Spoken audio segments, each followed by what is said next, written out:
So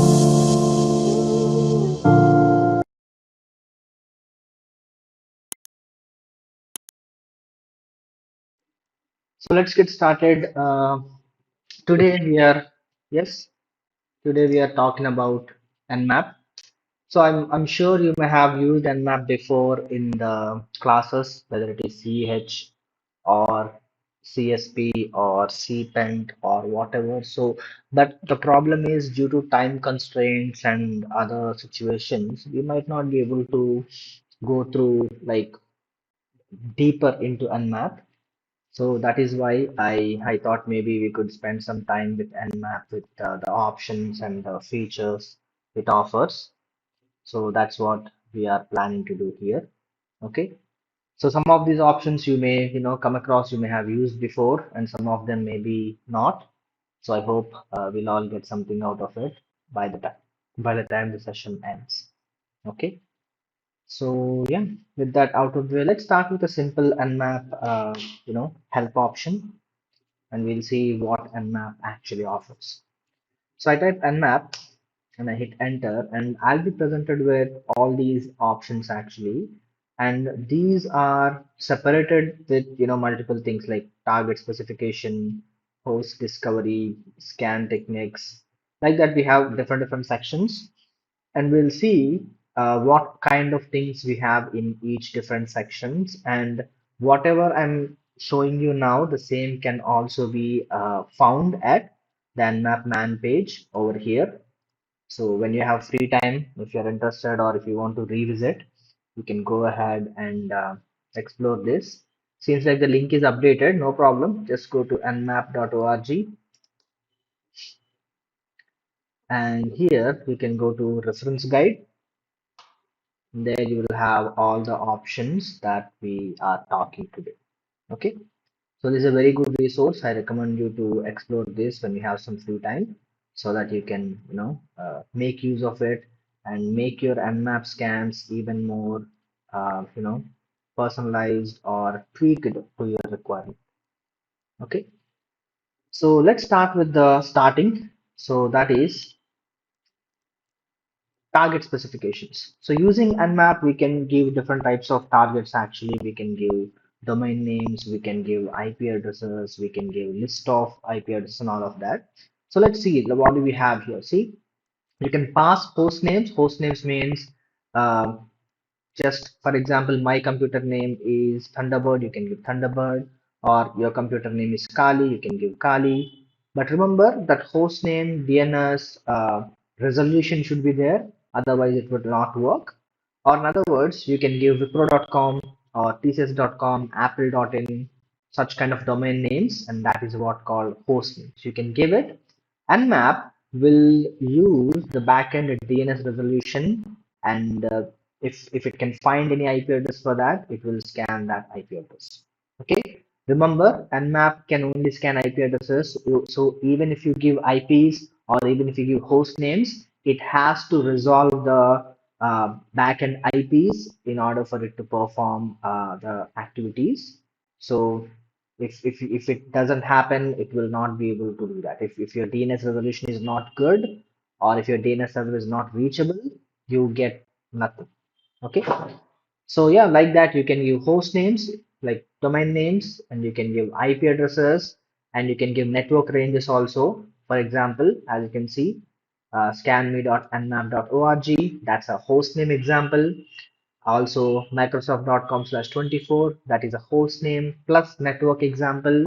And you can also give an individual IP address or range of IP addresses like this. Okay, here you can see we have 10.0.0 to 255, which means it could be 0.1.2.3. And also ending also will be 1 to 254. So ending also can be 1, 2, 3, 4, all of that. So like that, you can give hyphens to scan for range of IP addresses like that. So let's see. So nmap hyphen hyphen not hyphen hyphen, my bad. Scanme.nmap.org. I'm using the same target for hostname example. So if I initiate a scan, let's see what I'll get. See here we have the host name is resolved first of all, and then for whatever IP address you have for that IP address, we are going to perform port scan. And here I see it is having IPv6 address, yet still Nmap was able to scan. So that should confirm that Nmap scans both IPv4 and IPv6 targets also. Okay, so that is a host. I can also give any kind of network like my network right now is 10.0.0./24. So whatever devices are there in that network, they all will be scanned. But because I gave like the entire network, it will take more time than a typical single network. Okay. Now you can see one is scanned, 100 is scanned, 160 is scanned, 161, 189. You get the idea. Okay. You can give a range of IP addresses or a network IP addresses like that. Or you can also give single IP address like 159 or 189. You can give individual IP address also like that. Okay. So that's what we have. The first one, that is basic network ranges.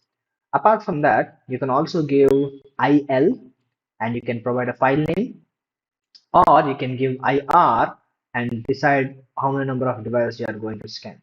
Okay. So IL is where, sometimes you can perform network scanning using other tools, like net discover maybe, or your own ping sweeping maybe, if you write your own script or something. So we have a lot of networking tools available, and you can perform network scanning with any of them, or you might even be writing IP addresses in a list by yourself. Open notepad, write all of your target IP address in a list, and then you can give that list of IPs to Nmap to scan, saving you time.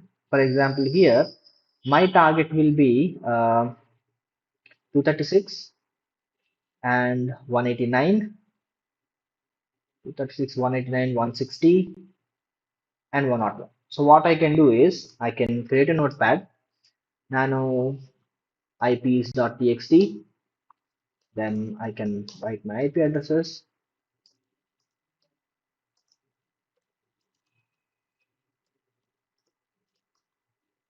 What is the last one? 1, 160, 189, 236, 236. Like that, you can give list of IPs, and then you can use that IP address list by giving -IL and the file name, which is ips.txt. Okay, like that you may have 5 IPs, you may have 10 IPs, you may have 200 IPs, all of them either using automated tool or by using your own manual method. You can add all the IPs into your file, and you can scan those files using -IL. Okay, so if I hit enter, that's going to scan those IPs which are in the file, and you'll only get report of that specific IPs. Okay. Then we have IR. So like I told you, you can randomize IP addresses. Generally, when you give any IP address range, Nmap will actually go through it in a sequential order. Instead, you can go for random order actually. This can be particularly helpful when you're scanning large networks, because when you're scanning large networks, IPs may not be immediately available in a sequential order, so scanning randomly might give you a much faster response compared to going through it sequentially. So in that case, you can go ahead and give -IR in order to scan for random IP addresses. Okay. For example, let me show you. Right now, I don't have any specific target in mind, but if I give Nmap um, -IR, then I can give how random do you want, like that, some sequence actually. So for example, if I give 100, it's going to generate random 100 IP addresses of public IPs, and it will scan for them. If I give 1,000, it will generate 1,000 random IP addresses, and it will, search for them. So if you don't have any kind of limit, you can simply give 0. 0 means unlimited. For now, I'm just gonna go with 100. Let's see what it will do with 100. When I'm doing the scan, if I scan with every port number, that could take a lot of time. So to save my time, I'll just pick one port number. Um, which port number should I pick? Let's go with default 80 port number, and then I can launch this particular thing. So hit enter. Now this is going to generate 100 random internet IP addresses, and it will scan for that specific 100 IP addresses. And if they have 80 port number, it will show us. So let's see how long it's going to take. Okay, so that is done. How much long it took? It took 16 seconds. And you can see we have random IP addresses all over the place. We have 87, 13, 22, 122, where 80 is filtered. We have 91 filtered. This is, what is this? No cable, virginum, something. I don't know, whatever domain that is. Again, filtered. We got 163 filtered. We got one more, Sinky, whatever that is, rr.com filtered. So I have a lot of filtered. Let me ask for only open one. So we did not talk about that yet, but in Nmap we have output manipulation. Where is it? Yeah, here under output manipulation. See, we have hyphen hyphen open. So if I do that, it will only show you open port numbers, not filtered ones. So hyphen hyphen open. I'll also increase my randomness to 1000. Let's generate 1000 random IP addresses and see how many of them have the 80 port number open.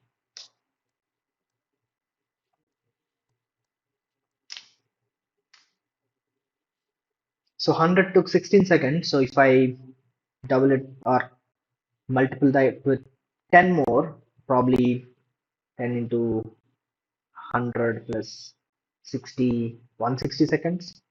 So within 160 seconds, I'm expecting a result. Let's see. So yeah, that's what IR randomized IP addresses and the scan on the internet. This is very much helpful if you're a real bad guy. You don't have any specific pen testing goal or target. You're looking for some vulnerable weak port number that you want to hack on the internet. So in that cases, this is very helpful because I don't see how this can be helpful for a pen testing activity when the IPs are randomized. Okay, so that is IR. Then what else do we have under target specifications? We have exclude, which means out of all the IPs that you have picking up, if you don't want to pick any specific IP or any bunch of IPs, you can provide that. Or if the IP addresses are too many, again, save them into a file and say hyphen hyphen exclude file, and whatever IPs are mentioned in that specific file will be not scanned. This is particularly helpful. I don't think we have talked about that in any class. This is helpful because when you're doing pen testing or when you're doing, for example, we have a lot of CPENT students in the Discord, right? So when you're going for CPENT examination or labs, they will clearly tell you what is your scope and what IPs we should not, scan or perform attacks on. Okay, but still you may forget things and you may start scanning them also. So to avoid that, what you can do, if it is one IP, two IP, you can just give hyphen hyphen exclude, and that IP will not be scanned. Whereas if you have a bunch of IPs that you do not want to be scanned, then you can save them into a file and give exclude file as a file input. Okay, for example, let's say, okay, scan is done meanwhile, and I can see this is interesting. Google user content. Let me try to access this. Copy. On 80 port number, it is open. So let's see. What do we have? Connection was reset. So domain is good. 80 is good, but it is not allowing me to access. Similarly, we have a secure server over here. Let's try that also. Copy.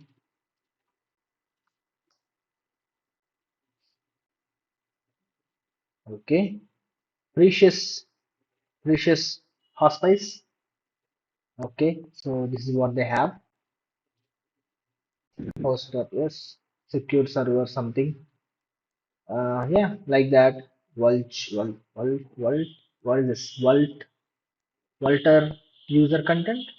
Whatever, you get the idea. So we are able to get all the 80 port numbers using IRScan. Now, as I was saying, if I don't want specific kind of content, then what can I do? Okay, like I said earlier, I was scanning, let's say 10.0.0.0/24, right? Out of all of this, I don't want to scan my router. I don't want to scan my router. So what I can do is I can say hyphen hyphen exclude and 10.0.0.1. Okay, so this way it will scan the entire network excluding that one specific IP address. Okay, so if I hit enter, let's see the output now.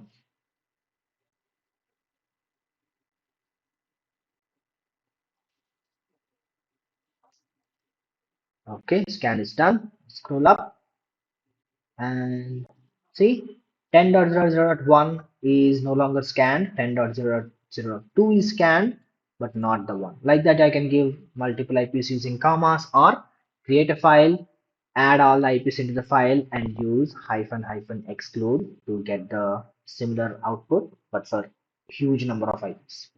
Okay. Now, apart from that, yeah, with that target specification section is done.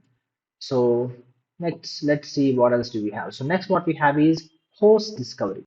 All the type of scans that you can use to perform only identifying IPs, not the ports, not the services, only the IPs. Okay. So first we have is list scan. What it will do, it will simply list the targets to scan. For example, if I am about to scan like these, how many IPs will I be scanning? Okay, that if I want to know, I can give minus L, what is that, capital L, small l, smallest capital L. Okay, so if I hit enter, that should, show me all the IPs that I'm about to scan. So just to see what kind of IPs can be this, part of the scan, if you want to identify, that's what you will get with minus small s capital L. Okay. Then you have the very popular hyphen SN, in which we are going to perform ping scan. Specifically, when you execute this command, generally it will do a bunch of things. And out of them, if you add minus SN, it is going to disable the port scanning, which will be left with only the ping activity that you do to the target. So if you give that, it will skip the port scanning, and then whatever IPs are responding, those IPs will be listed out to you like this. Okay. And Nmap has various different types of ping based communications, actually ICMP ping, TCP ping, UDP ping, like that. So we can see them all as we go down. Okay, so the opposite of this ping scan is minus capital P small n.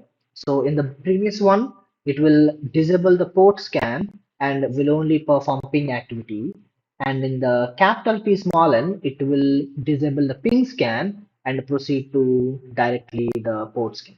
Okay, so if we execute that, minus capital P small n, that is going to skip all the ping scannings and directly go to port scanning. With this, since we don't know what IPs are already turned on, Nmap process to scan all the devices, and some of them will respond, some of them will not, as usual. Okay. What you have to remember while doing this scan is this ping scan might or might not work in all the cases, because sometimes we will have devices with ping enabled, but there are some situations where ping will be disabled purposefully in the firewall. In such cases, uh, minus capital P small n will not result any kind of positive responses. Okay, so here you can see it scanned again all the devices, same, but network scan did not happen. It just went with all the IPs that it could find and gave you all the results. Okay. So then you have different types of network scans that you can do, like as you can see, minus PS is going to perform TCP SYNAC based scan, and we have minus PA and PU and PY where it will perform UDP scan for PU and PY for SCTP discovery scan, whatever ports you have. So like that, if you want to perform specific kind of thing scans like that, you can proceed to do that too. The reason why we have them is sometimes devices with ping disabled, but they can still communicate with uh, TCP communications, UDP communications like that. So in that cases, this one will be very much helpful. So keep that in the back of your mind. So in case of when you have a target with no ping, you can make use of these scans. For example, let me take the ping scan, specifically TCP SYN scan. So Nmap, if I give PS for TCP SYN scan, and if I give 10.0.160, that's going to perform ping based scanning to the target, and then it will try to perform regular communication to identify the port details. Okay. So then we have again specifically ICMP echo based scanning, timestamps based scanning, and also net mask request discovery. So again, if you want to specifically perform ICMP echo specifically, then you can go for minus PE. Same logic, if the ping is disabled on the target, it will not give you any kind of response. Similarly, you can extract the timestamps of any specific service or devices using timestamp scan, and same process with minus PM, whereas we can perform net mask request discovery probes, which means whatever request the target is sending, that request you will try to identify, and through that you will try to identify devices. Okay. Similarly, if you don't want to go with TCP UDP, you can go with typical IP protocol also with minus capital PO. You will not see any noticeable difference here. That is why I am not doing them all, because like I said, you will not see any observable difference between the scans unless the target has a specific limitations to those specific ports. Okay. So, but having an option is always a good thing, because in the event of when your target doesn't have ICMP ping or ARP ping or TCP SYN packets, in that cases you can go with alternatives and get the results. Okay. Next, what we have is minus N or capital R. This is one of the most overlooked scan actually. Let me tell you. So first of all, we have minus small n. Minus small n means do not do DNS resolution, because every time you perform an IP address scan, especially remote level, if you remember earlier, every time you did the scan, it will also do this DNS resolution, getting the backend uh, host name. Where is it? Did I did? Yeah, see here, extracting the backend host name. This sometimes it can be helpful, sometimes it may not be helpful. But every time you enable DNS host name resolution, that could take more time, especially when you're scanning large ranges. Okay. In that cases, adding minus n will save that 1 millisecond. It may not be that crazy for you now, but when you're scanning like thousands of IP addresses, those milliseconds will add up and will give you faster results. So that is why minus n is useful. Okay. Similarly, minus r here is the opposite of minus n, where it will ask for DNS resolution even in the local and remote level. If you want the DNS resolution to happen for some reason and you want the host names to be extracted, minus r is your choice. Okay. Let's try both of them here. So if I say nmap and minus n and then minus IR 1000, earlier it did not give me host names for some of them, but now I'm going to ask for all of them, minus P80. So now it will not do DNS resolutions on all the IPs that we are extracting. Okay, earlier when I do the same scan, we got like a bunch of things. Let me also add minus minus open. This time it will ignore all the DNS resolutions, giving you faster results.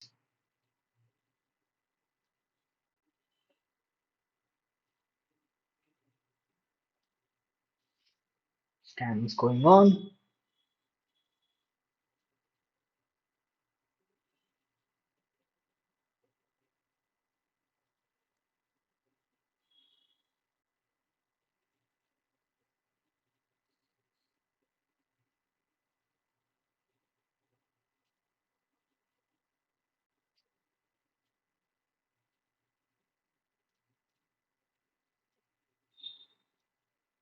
Scan is still going on. 22% done.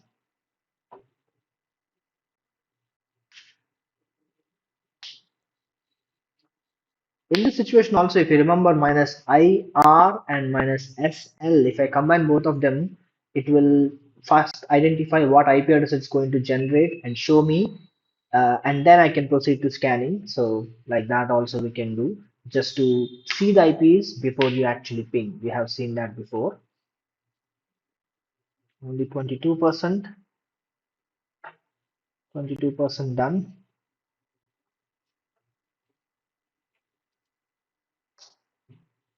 72% done, that's great. Now, this is all without doing any DNS resolution. Imagine how long it's going to take if I ask for all the IPs to perform DNS, resolution. So that will take even longer time.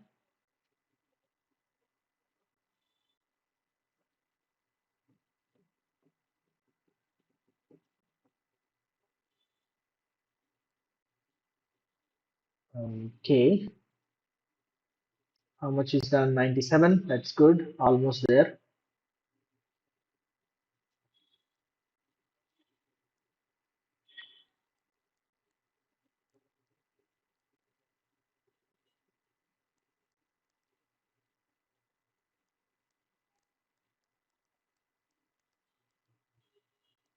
Okay, it's done. So now I ask for DNS resolution on all the devices. Sorry, no DNS resolution on all devices, and you can see no extra host names, extra DNS names are shown to you. So that is with minus small n. Now what if I give minus a capital R, which is give me DNS resolutions all the time? Again, it will try, but depends. If it has, it will extract, otherwise it will not. Same thing. So if I hit that, let's see.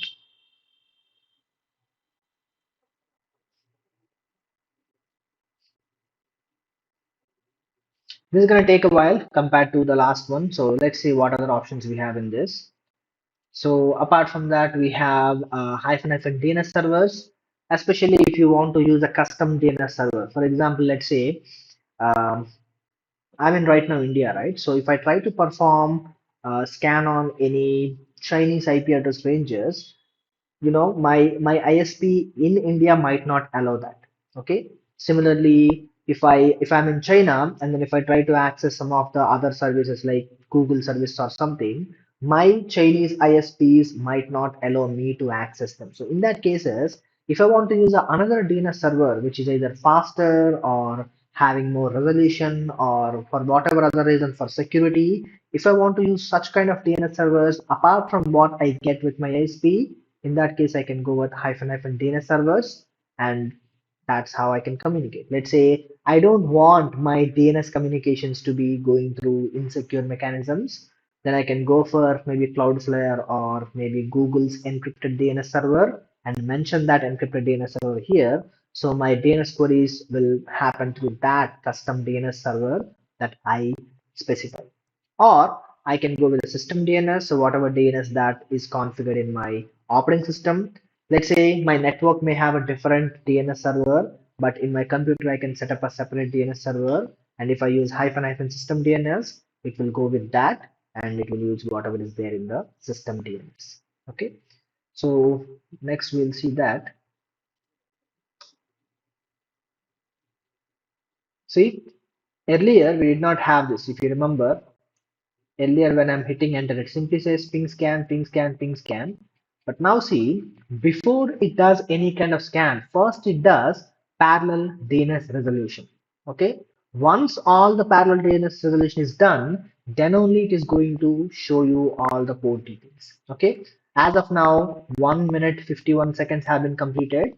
Last time the entire scan is completed by 140 seconds. 140 seconds means 120 means 2 minutes and 40 means 2 minutes 40 seconds. Okay. Yeah, now you can see it took 153 seconds, which is more than our without DNS resolution scans actually. And this time it tried to extract DNS resolution for any IP address that is possible. And I also observe more IPs have DNS resolution. Only one did not have it, but every other IP address has DNS resolution. Okay. So like that, the minus N minus R will deal with DNS. Like I was saying, I can use a custom DNS with the help of hyphen hyphen DNS hyphen server or servers, and you can provide more than one server also.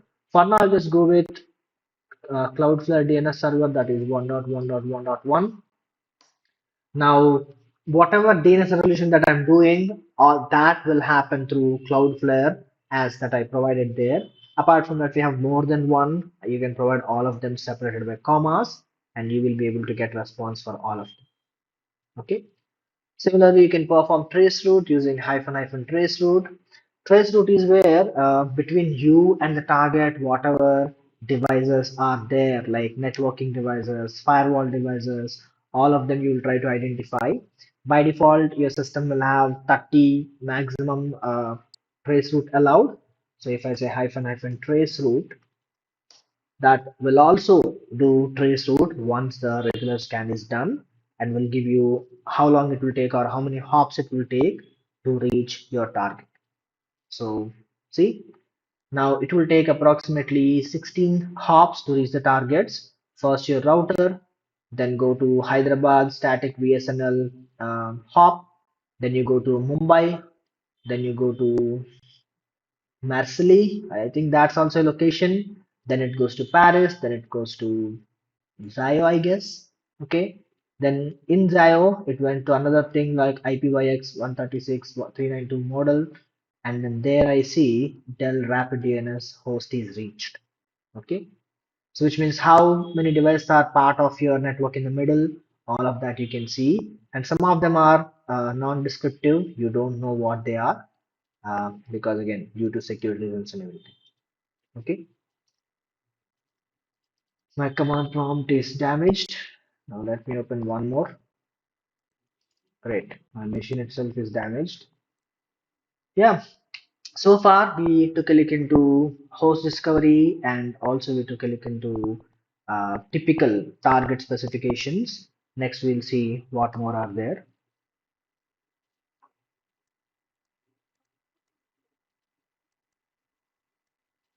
My target is restarting.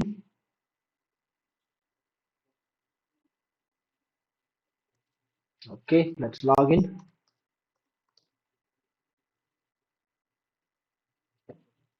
Okay, that's good. So let's see. What else do we have? So far we talked about up to this. Next, let's take a look into scan techniques. Scan techniques, as the name says, we can decide what type of scan we want to do. Okay. First, we have our, a System scan, TCP connect scan, ACK scan, Windows scan, and Maimon scan. Then we have UDP protocol scan. All of these are TCP scans. So in case it is not already clear, all of those are TCP scans. Then we have UDP scan. If you want to perform UDP specific scan, you can do that too there. And we have ACK scan specifically for what should I say? Firewall detection you can do with the help of ACK scan. And then you have window scan. Actually, window scan is quite different actually. So generally, when you're doing any kind of TCP communication, how much data the target can accept? Okay, for example, let's say you have 1 GB of data. So can the target accept all the 1 GB data at once? No, right? So to decide how your target can actually receive the traffic, you'll have the windows.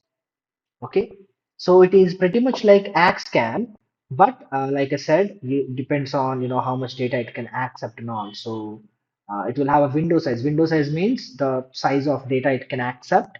So depends on how much data it already accepted. The window can be big or small. Okay. So you can, try sending various different types of packets, okay? And then if the systems actually allow that, that confirms that if the specific kind of technology is there on the target or not. Otherwise, you will know that the outcome of it. Okay. So, for example, if the target, let's say, what should I say? The target is available out there, and if I send a Windows specific scan, most of them don't support whatever you mention. They decide how much data you accept or how much data you don't accept. So when you ask for a custom window size, it may completely reject your traffic. Okay, so telling you that if the host is available or a specific kind of defense mechanism available or not. Okay. However, if it is not responding anything and then just receiving or just getting data dumped, probably something is wrong with the target. So you'll have to keep that in mind. Okay. So especially you can use it to identify if a port is really open or is it filtered or is it closed. Such kind of things we can know, because if it's open, then only it mostly cares if the packet is sent within the specific window or not. Okay. So similarly, we have Memon scan. Memon scan, it actually you can use. What should I say? It's pretty much like your XMA scan. So far, we did not talk about XMA scan, but again, Memon scan is where you send odd kinds of packets to the targets, and some targets will accept them, and some targets will not. So let's say Windows will not accept the packet and Linux will accept the packet. So by sending packets to the target, if it accepts, you will know that since only Linux accepts it, your target might be Linux. And if it is not accepting it, since we know Windows doesn't accept it, we will assume that the target is Windows. So like that, my mod scan will work. Since special scans like XMAS, Pinnal are more popular, most likely you will not see Maimon scan being performed in the classes. Same with Windows scans also, like Axe scan will do the same job. So that's why you don't see Windows scan being performed again, since there is no noticeable difference. Okay, so let's do this quickly on the targets and let's see what we'll get. Nmap minus smallest capital S 160. First, I'm doing a SYNSTIL scan where only half TCP three-way handshake will happen, where instead of sending SYN and receiving SYNAC and sending ACK, it will only send SYN, receive SYNAC, and that's it. It will not send the final acknowledgement packet. Because of that, your results will be faster, and because you're not sending final packet, less number of traffic will be there, less number of logs will be there. Okay. So that is why it is called as a SYN stealth scan. You are sending SYN packets, and also you are doing it in a stealthy approach. Okay. Yeah. Next, let's do TCP connect scan. This is where you'll do full three-way handshake. You send SYN packet, you receive SYNAC packet, and you will send acknowledgement packet also. So this is useful when you are performing scanning on OT devices or any other pivoted networks or unstable devices. This is suggested. Otherwise, it is not recommended because it will generate more logs and more traffic. Okay.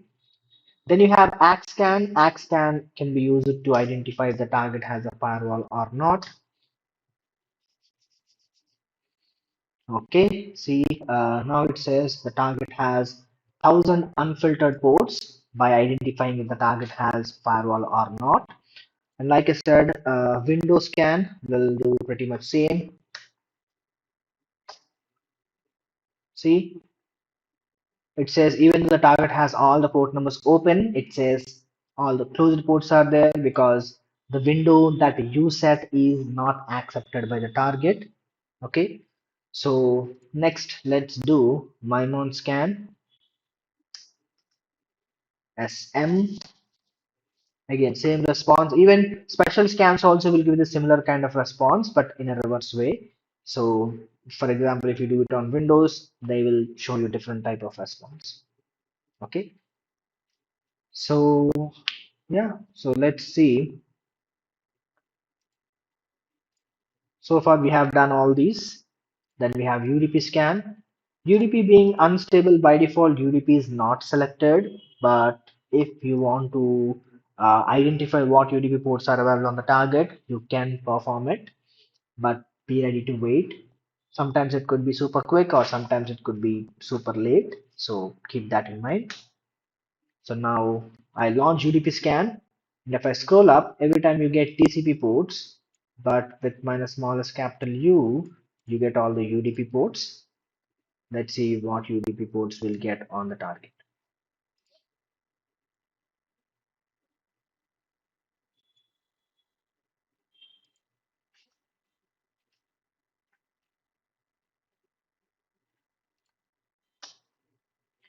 Just 4% done. Let's do one thing. Let's name it, and then we will proceed to the next scan. So yeah, as we have discussed, EXMA scan, fin scan, null scan, our special scan trinity. So as usual, if you give your targets, if they are Linux, the response will be like this. Sorry, not 160, 160. Response will be like this. You will get the port numbers are open if they are open. But if it is a Windows target, let's see. I did not have Windows target. Let me start a Windows target. And if I do the same thing on Windows target, it will say ports are closed even though they are open because they do not accept our special scan flag set.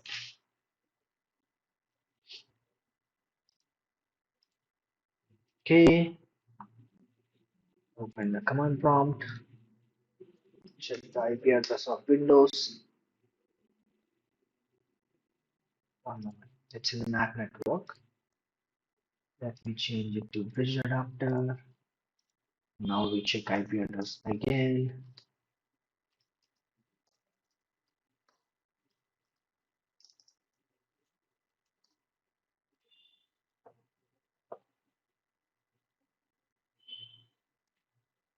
Okay, 141 the IP address is, so 141.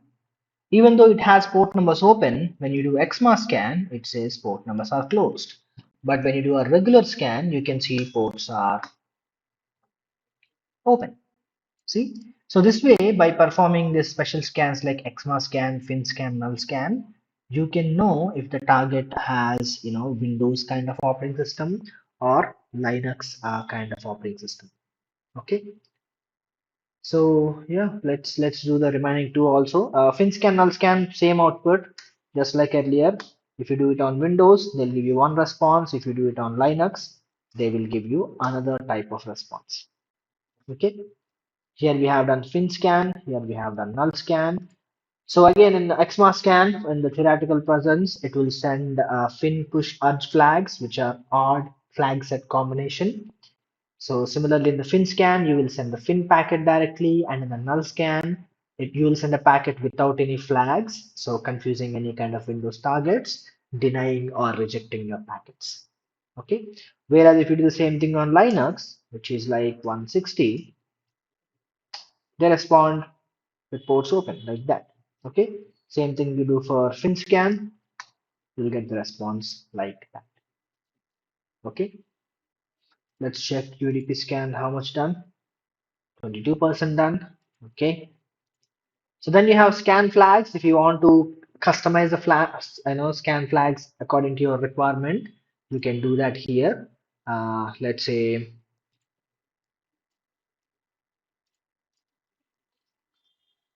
hyphen scan flags, flag or flags, scan flags. And then you have to provide flags here. So you can give, like, if you want to give urgent flag, give urgent flag. Okay. If you want to give fin flag, give fin flag. Let's say I want to perform a scan with push flag. Okay. Hyphen scan flags, and then uh, target 160. Let's see how the target will respond. Linux target will respond when you send push flag basic scan. Okay. Hit enter. See, it says all of them are filtered. Now, what happens if I do the same thing for what? 141.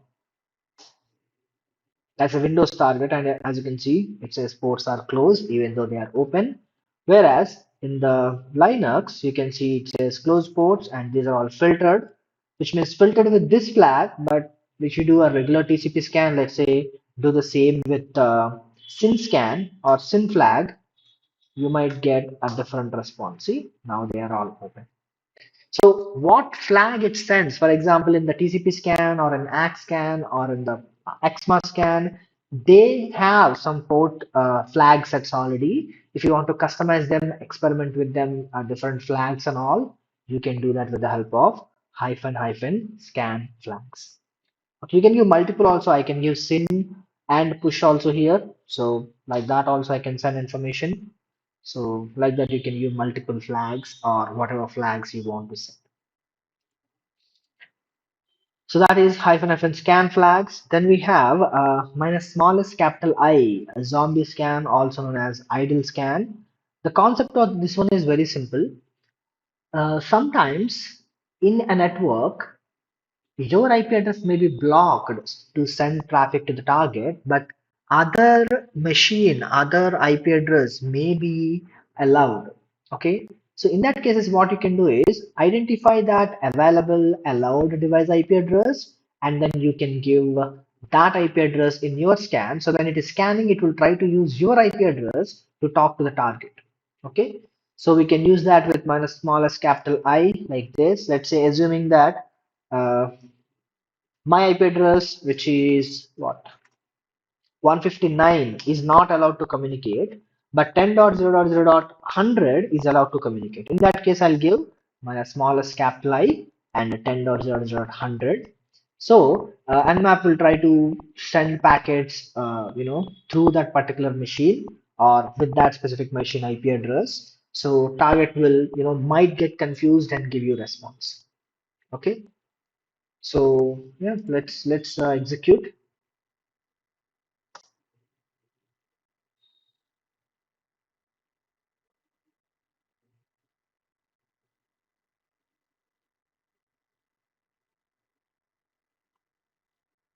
Okay, as you can see that it says idle zombie scan cannot be performed because host did not return. So for this to happen, the target should have this specific port number open. Also, the machine should be also running. Let me do a regular scan.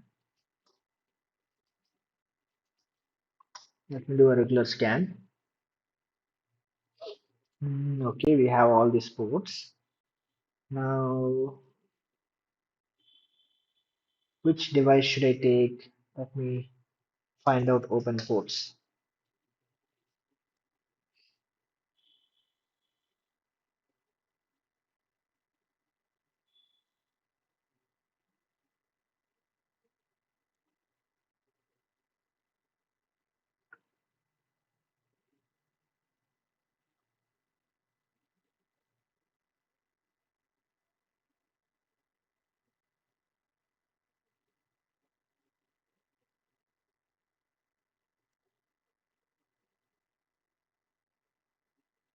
Okay, now let's try this 189 port number 80. Not all ports are supported, but let me try with minus 80 here. So if I give 80 with 189, okay, using zombie,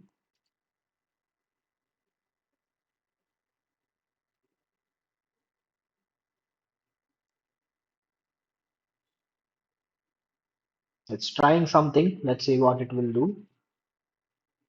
Also, we get a warning saying that many people use minus PN to prevent pings from their true IP. So also, if you ask for more time, you may get like more reliable scan results. But I'm comfortable with what I'm doing, so let's just wait.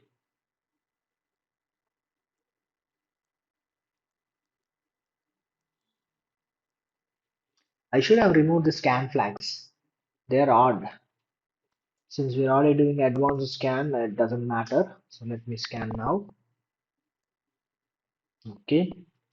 So yeah, while this is going on, let's talk about other one. Like here we have minus SY and SZ, specifically SCTP protocol actually. So if you have any target with that specific kind of SCTP, SY, SZ kind of protocols, in that situations you can use this. Okay. So it is again advanced scan. So we don't have SCTP to experiment with that, but if you have, you can, perform scanning on the target using SCTP protocol. So there is that. Similarly, you can go with IP protocol scan also. Most likely not required all the time, but if you want to, the option is available. So let's see, where is it? My zombie scan is still going on. So let it continue.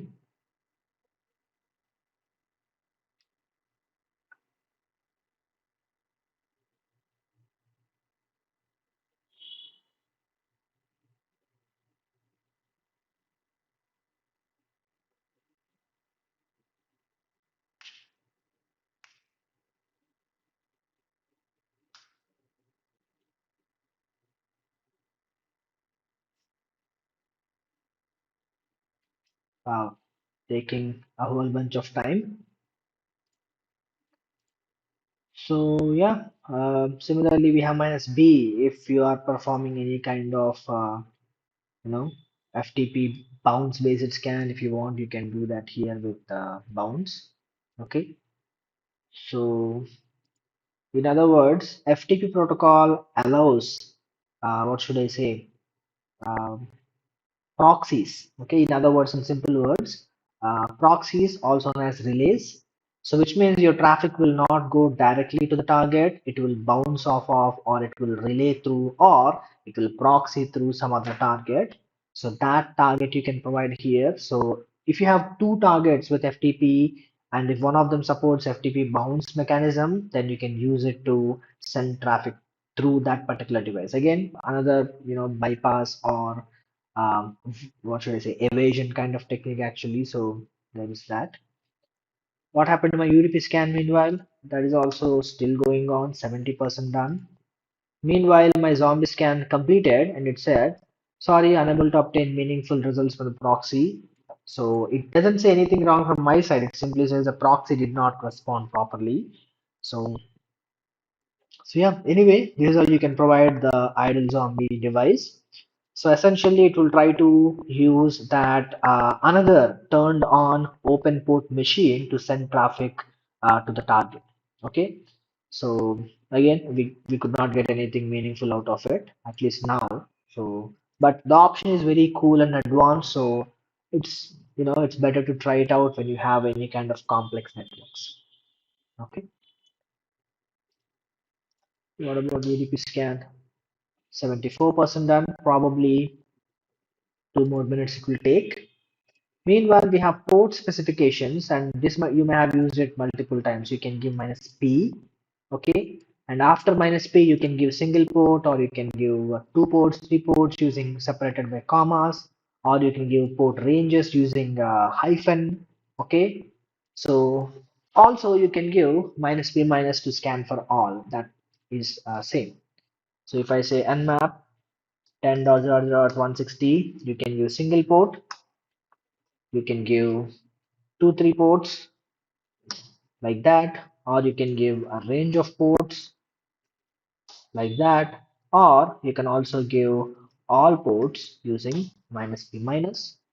And when I'm scanning with minus P minus, if I don't want to touch any single port or something, I can give that using exclude, just like I could give with IP ranges. I can give port ranges also to exclude and not scan that specific range. For example, see, I scanned all this, right? Let's say I don't want to scan anything above or anything between 6,000 to 40,000. So I can say hyphen hyphen exclude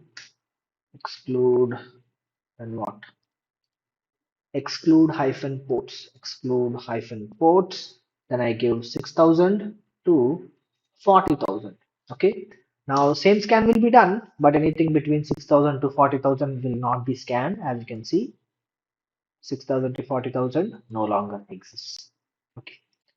Then we have minus F, fast scan will only scan for 100 port numbers. So typically you will scan for 1000 port numbers when you don't give any IP address or any port range. 1000 ports will be scanned, but by giving minus capital F, you'll only scan 100 port numbers, thus giving you results faster. So that is how it is called as fast scan. Okay. Then you have minus R. So generally, when you give port numbers minus P something, it will scan randomly, but giving minus R will scan randomly. So if I give minus P minus R, that is going to scan ports randomly. Okay, but again, result will be same, but it will scan randomly, saving you maybe some time. Okay. Then you have hyphen top ports. Let's say you don't want the top 100 ports, but also you don't want the top 1000 ports. Let's say you want top 700 ports. Then what you can do, you can give nmap hyphen top hyphen ports and give 700.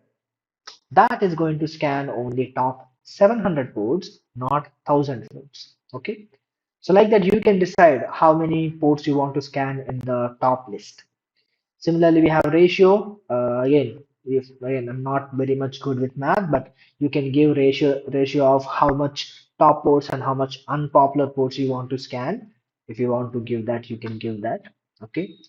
So let's see, UDP scan done. Is it done? Not done. Okay.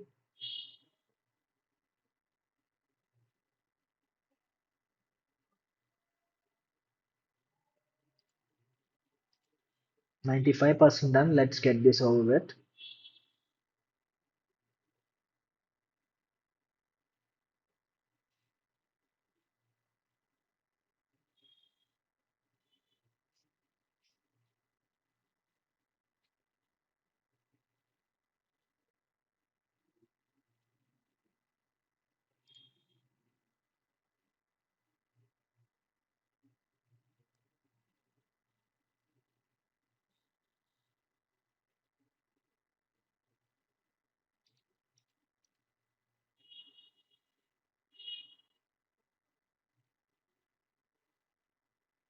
Okay. Finally, UDP scan is done.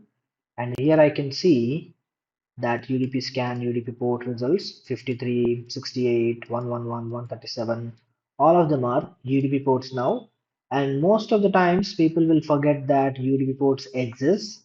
And sometimes UDP ports also can give a lot of details which you may miss and not focus on if you don't observe them. So don't do that. Go with them. UDP ports also if you have time. It will take time. So keep that in mind and then you can proceed to use them.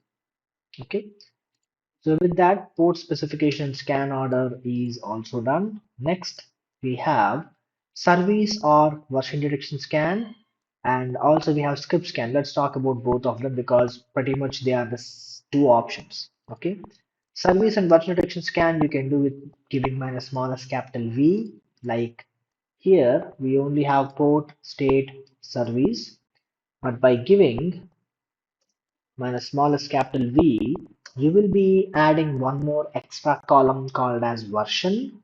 And then there, the Nmap will probe the target machines and then talk to them to extract the backend software versions. And like this. Okay, see extra column added with all the extra details. Okay, these details will play a very vital role in vulnerability scanning or vulnerability extraction actually. So very important. Similarly, we have script scan, which is minus capital C after smallest. Okay, so this is going to use internal Nmap Lua scripts in order to extract the backend services. Okay, and then they will try to extract even more details from each and every service. So when I give minus smallest capital T without any additional options, you will be doing it on basic, default safe scripts. Okay. So if I hit enter, that is going to take all the default safe scripts and then use those safe scripts in order to extract the details. Okay, let's see what we'll get.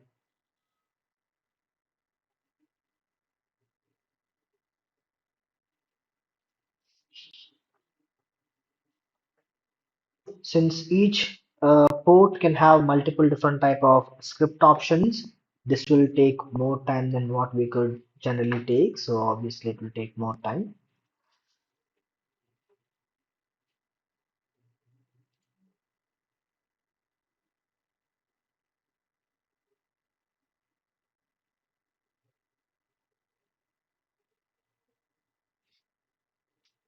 Wow, how long it's gonna take? Yeah, almost there.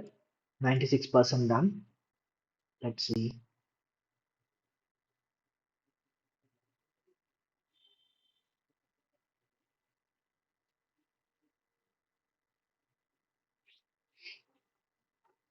Okay, it's done. Now, if you scroll up, you can see for every port number, whatever safe scripts are there. For example, see for port number 21, we have FTP anon script, FTP system script, and yeah, I guess only two of them are there. Then for SH, we have SH host key script. Then for 25, we have SMTP commands, SSL cert command, and SLV2 command. Like that, bunch of different types of things are there. And all of them will be tested against the target, and whatever information that you receive, that will be shown to you in your output. Okay.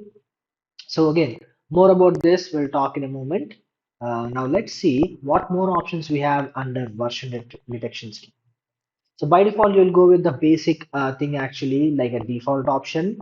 But if you want to go with more intensity level, we have levels from 0, the lightest, and 9, the strongest. And if you want to specify how deeply or how intensely you want to extract the details, you can mention that here. Okay.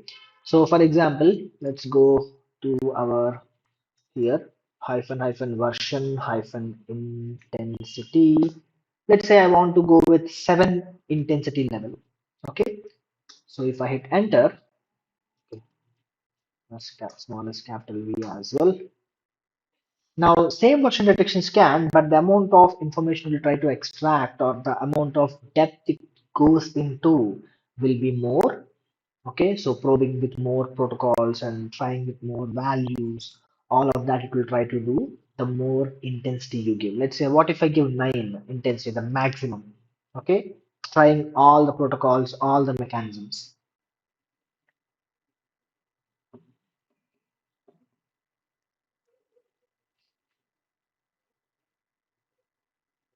Okay, see, this is a max intense level of scanning of version identification that we can get through, and this is what we got. What if I go with the lightest? Let's say number 2, not lightest, but lighter. Number 2.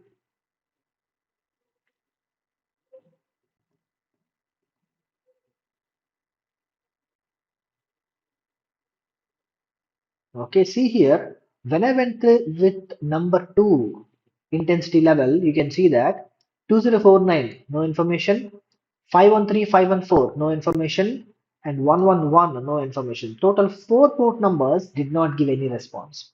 But when I went with 9 intensity, you can see that only 2 port numbers did not give the response. The 2049 gave you response and also 111 gave you response, which did not give response when you went with lighter scan. So like that, the more options you go with in the more intensity option like 9 will give you more version details, whereas the lighter ones will not. Same thing you can go with commands like this. Version hyphen light means automatically it is going with intensity 2, whereas version hyphen all means it will go with intensity 9. Okay. Apart from that, if you give hyphen version trace, everything that it does, every error, every other thing it will get, it will show you all of that. Let me show you here. See, everything it does, every success it gets, every failure it gets, all of that will be shown to you. So if there is any problem with Nmap or the target, it will be easy for for the devs to debug. Okay. So those are the options we have in the version detection scan. So most of the time we use minus smallest capital V, but you can also change how deeply you scan. get more details, all of that you can do with additional options. Okay. Now let's take a look into SC also. Earlier I told you SC means equivalent to hyphen hyphen script equal to default. Okay. So other than default, we also have a lot of other options also under this. Okay. So for example, we have scripts like authentication based scripts, broadcast based script, brute based scripts. Okay. Similarly, we have discovery based script, DOS based scripts, exploit based scripts, like that. We have a lot of different types of script categories, and by default, when you don't give anything, you will go with default. Okay. Default means all kind of scripts will actually come under what should I say, with best speed, best usefulness, best reliability, best privacy, like that. Whatever scripts will provide all the best features for the scripts, all of them will be used.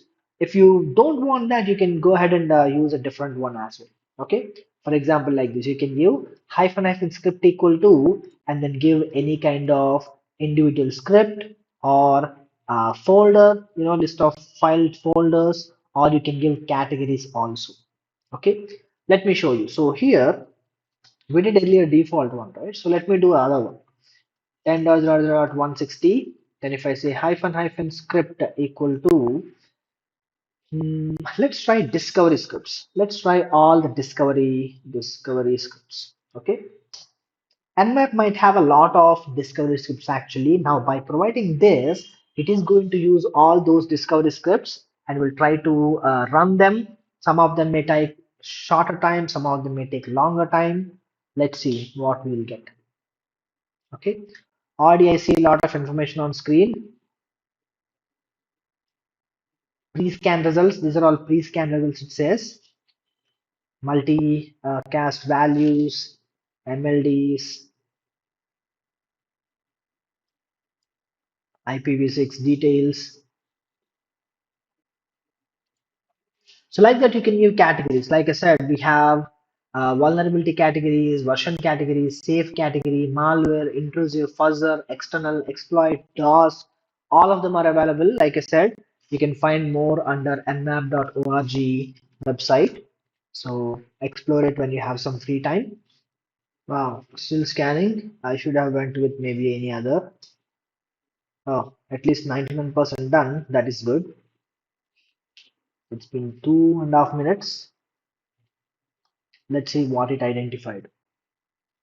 Apart from that, while it is doing, we can find more of Nmap NSA scripts under. Yeah, I think yeah, this is good. They are available under /vsr share Nmap scripts directory. So go to that directory and you will see all the scripts that are available here. And see, some of them are enumeration scripts, some of them are information scripts, some of them are exploit scripts, some of them are version scripts. So same thing, some scripts will have some kind of task or goal, and they will try to achieve that goal with the help of these categories. Okay, you can also give individual scripts also. Once this is done, I'll show you that. Okay, so yeah, see here you can give script hyphen args. Again, some scripts will actually take additional parameters as a customizable values. For example, let me see. Here we have like HTTP brute, right? By default, HTTP brute will use internal default dictionaries. However, we can change what other dictionary to be used, or how long it should wait for the scans, or how long it should wait for timeouts or host responses. All of that we can control with the help of these additional parameters. And we can configure those parameters with the help of this hyphen hyphen script hyphen args. Okay. Same way, if you put all the arguments into a file, you can use that as args file. Both of them will do work in the same way as list of files or list of IPs or IPs in a file. Okay, same logic here also. So provide all the necessary script arguments in a file, and it will also do the same thing. Or you can write them on the fly using hyphen hyphen script hyphen args equal to, and provide the parameter, the value. the parameter, and the value, same. Okay, so is it done? Still going on. Okay, I'll let it run. Meanwhile, let's start working on this. Okay, so like I said, I'm looking for, let's say SH. Okay, so here we have sh hyphen brute, right? So let me see, do we have the option here? See, there is an option called as hyphen hyphen script hyphen help, and then you can provide any kind of script, and that option will tell you what more you can do with it. Okay, and map hyphen hyphen script hyphen help, and then provide the script name. That's going to tell you what it will do. As you can see, it comes under categories brute and intrusive. Okay. And what it will do, it performs brute force password guessing against the SH servers. Okay. To know more, you can open this Nmap help link. So right click, open. There you will be provided with the additional options that you can customize. Okay, see, under script arguments, you can set up timeout. Okay, you can set up credential service or credential global. Okay, or you can provide username database or password database like this. Okay, now if I take it, let's do the same here. Okay, so yeah, see, this is how I will be using the script. So first I have hyphen hyphen script equal to sh brute, the brute file that I want to use. Then the additional options that I want to give them are hyphen hyphen script hyphen args, user db, and then I provide username list. Like I have a users list like, let me check what is the file name, user.txt. Okay, I'll give user.txt. Similarly, pass db, and then we give password list pass.txt, and similarly I can give timeout also. Timeout is given there 4 seconds, and then the target IP address will be 10.0.169. Now, sorry, 160. So instead of using its own database file that it has, now it is going to use a database that I provided and take the timeout value as I have provided. Now let's see, hit enter. Now you can see these are the credentials that I provided in the user.txt and pass.txt dictionaries. And if any one of them matches, I'll be able to get them by the end of this particular scan. Let's see if I have anything. Depends on your dictionary size. It may take more time or less time. So keep that in mind. So yeah, like that you can use script options. Either give hyphen hyphen script equal to one script name or the category like I did earlier, and then finally it is done. Next, you can give additional arguments using hyphen hyphen args, and to know what arguments it supports, you can use hyphen hyphen script help equal to. So take help of that. And if Nmap releases any new scripts, if you want to update them or update the existing one, you can use hyphen hyphen update db. You'll see that also. And by giving hyphen hyphen script hyphen trace, you can see everything that you sent and received. If you want to perform debugging, you can do that with the help of that. Okay, now password tracking is still going on. Meanwhile, let's take a look into this discovery category scan that I did. Okay, we did the whole category scan, right? See now, every port number that it identified, for that whatever discovery scripts are there, all of them are used, and we are provided with lots of information here. Let me scroll up and let me start from starting. So much information we have. See, it's mentioning, saying that what targets should be used there. So starting with this, once the scan is completed, scan report started from this. On 21, first we have FTP system status details. Then on SH, we identified banner, we identified host key, we identified algorithms. Then on 23, we identified banner, we identified telnet encryption. Then on 25, SLSR details extracted, banner and ciphers are extracted. Then date, open relay details, SMTP command details are extracted. For DNS, NSID is extracted. all the other kind of protocols, if they have any information, it tries to extract that too.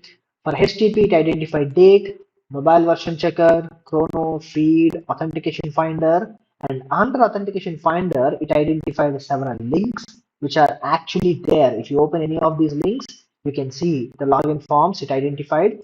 See, all these authentication finder things actually it identified, and I can see all of them. Okay, it checked for referrer, it did trace route, it identified for user agent, different types of user agents are allowed. See, Firefox, libw, php, snoopy, crawl, all these kind of things are supported, it says. And the comment display, all the comments which are available on the target page. Sometimes comments can have some hidden, information actually, so that extracted. So like that, for every port number, whatever discovery category scripts are there, all of them are used and all the details are extracted. Okay, so like that you can use categories to scan. And what happened to my password tracking? Still going on. So yeah, like that you can use script scan. Now I'll let this password tracking continue, and once it is done, we should be able to get the response. Okay. So while it is going on, let's talk about OS detection scan. It's again very straightforward. We give minus capital O to enable OS detection. So OS detection works by observing how the target responds to open ports and how the target will respond to closed ports. Okay, so what it will do, it will send traffic to all the ports that are available, and it will try to observe open port responses and closed ports responses. If the target doesn't have a closed port or doesn't have an open port, then OS scan cannot work. Okay. Also, to do any of this, you need to have administrator privileges. So you should always run this as a root account. Okay. So with those two limitations in mind, apart from that, you can also, increase more aggressive guessing, or limit to only the promising targets. Okay, it will look something like this: Nmap minus capital O 160. If the target has open ports and closed ports, then only it will work. If it is not, let's say if the target is like uh, 159, which doesn't have any open ports, you will not get the OS scan. See, OS scan cannot work.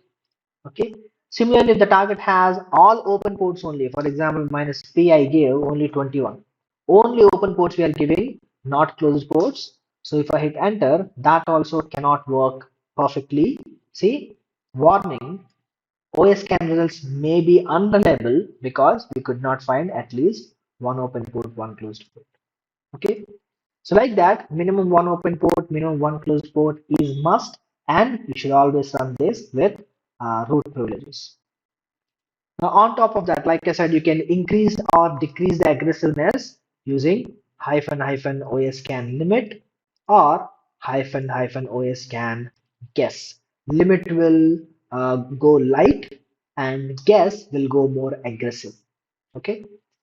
So this is more promising outcome, whereas if you don't want promising, you can go for more aggressive using guess command, which will try to identify the OS more detailedly. But remember, anything more aggressive can give false positives. So you have to keep that also in mind. Okay. Meanwhile, my cracking is still going on. So there is that. Next, we have timing and performance section. Again, as the name says, you can decide how fast or how slow you can go. Okay. For example, here by giving minus t within 0 to 5, that is your speed range actually. Think of it as like your fan speed controls. We'll have 1, 2, 3, 4, 5 speed controls, right? Same thing here also. We have 0 to 5 time controls, 0 being the slowest and 5 being the fastest. Okay. So you can give that to increase or decrease your speed. So if I give 160 minus t0, that will be the slowest scan. But when it is slowest, you will be able to get results much more reliably compared to the fastest. Okay. So still going on, right? So on the other terminal, if I give minus T5, you will see, that is the fastest and minus 0 is the slowest. You hit enter, it will tell you it's going to take a lot of time. Come on, even enter also not giving anything quickly. Apart from this, simple, 0 to 5 speed controls, you have more type of speed controls as well. For example, minimum host group or maximum host group, which means in a scan range, how many minimum targets you are scanning and how many maximum targets you are scanning. Okay. So for example, when you scan for like huge ranges, you will be scanning 4096 IP addresses at the same time. Okay. For example, if I take a big range like 9 dot or 122.166 like this, see, when I'm doing this, you are actually scanning how many? 4096 cone scans or hosts at the same time. Because this particular range contains thousands of IPs, you can't scan all of them at the same time. So it will divide them into multiple 4096 hosts of groups and then it will scan them. Okay.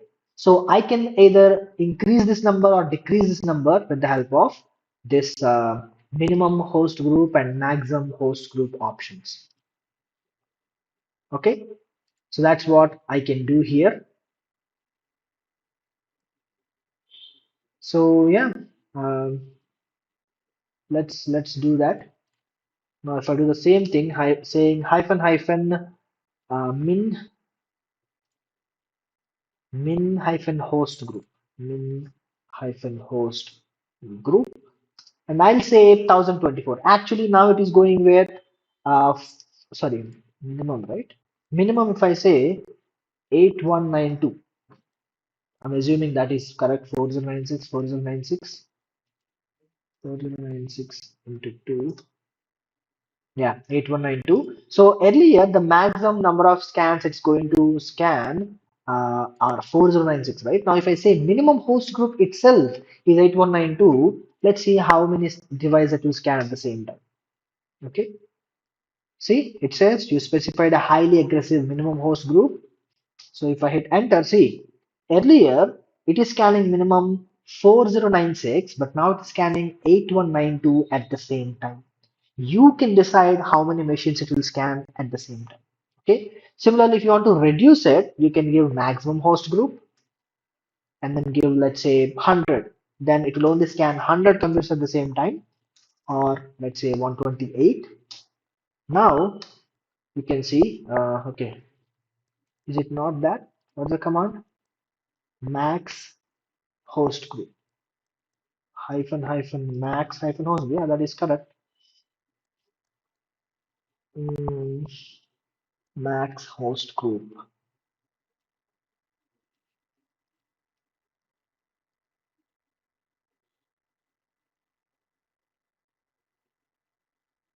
I gave max right number, but what is the problem? Max hyphen host group.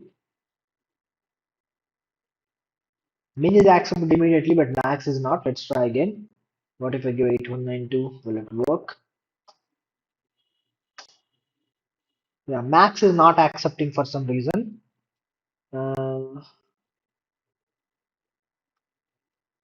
Maybe probably a bug in the Nmap or something.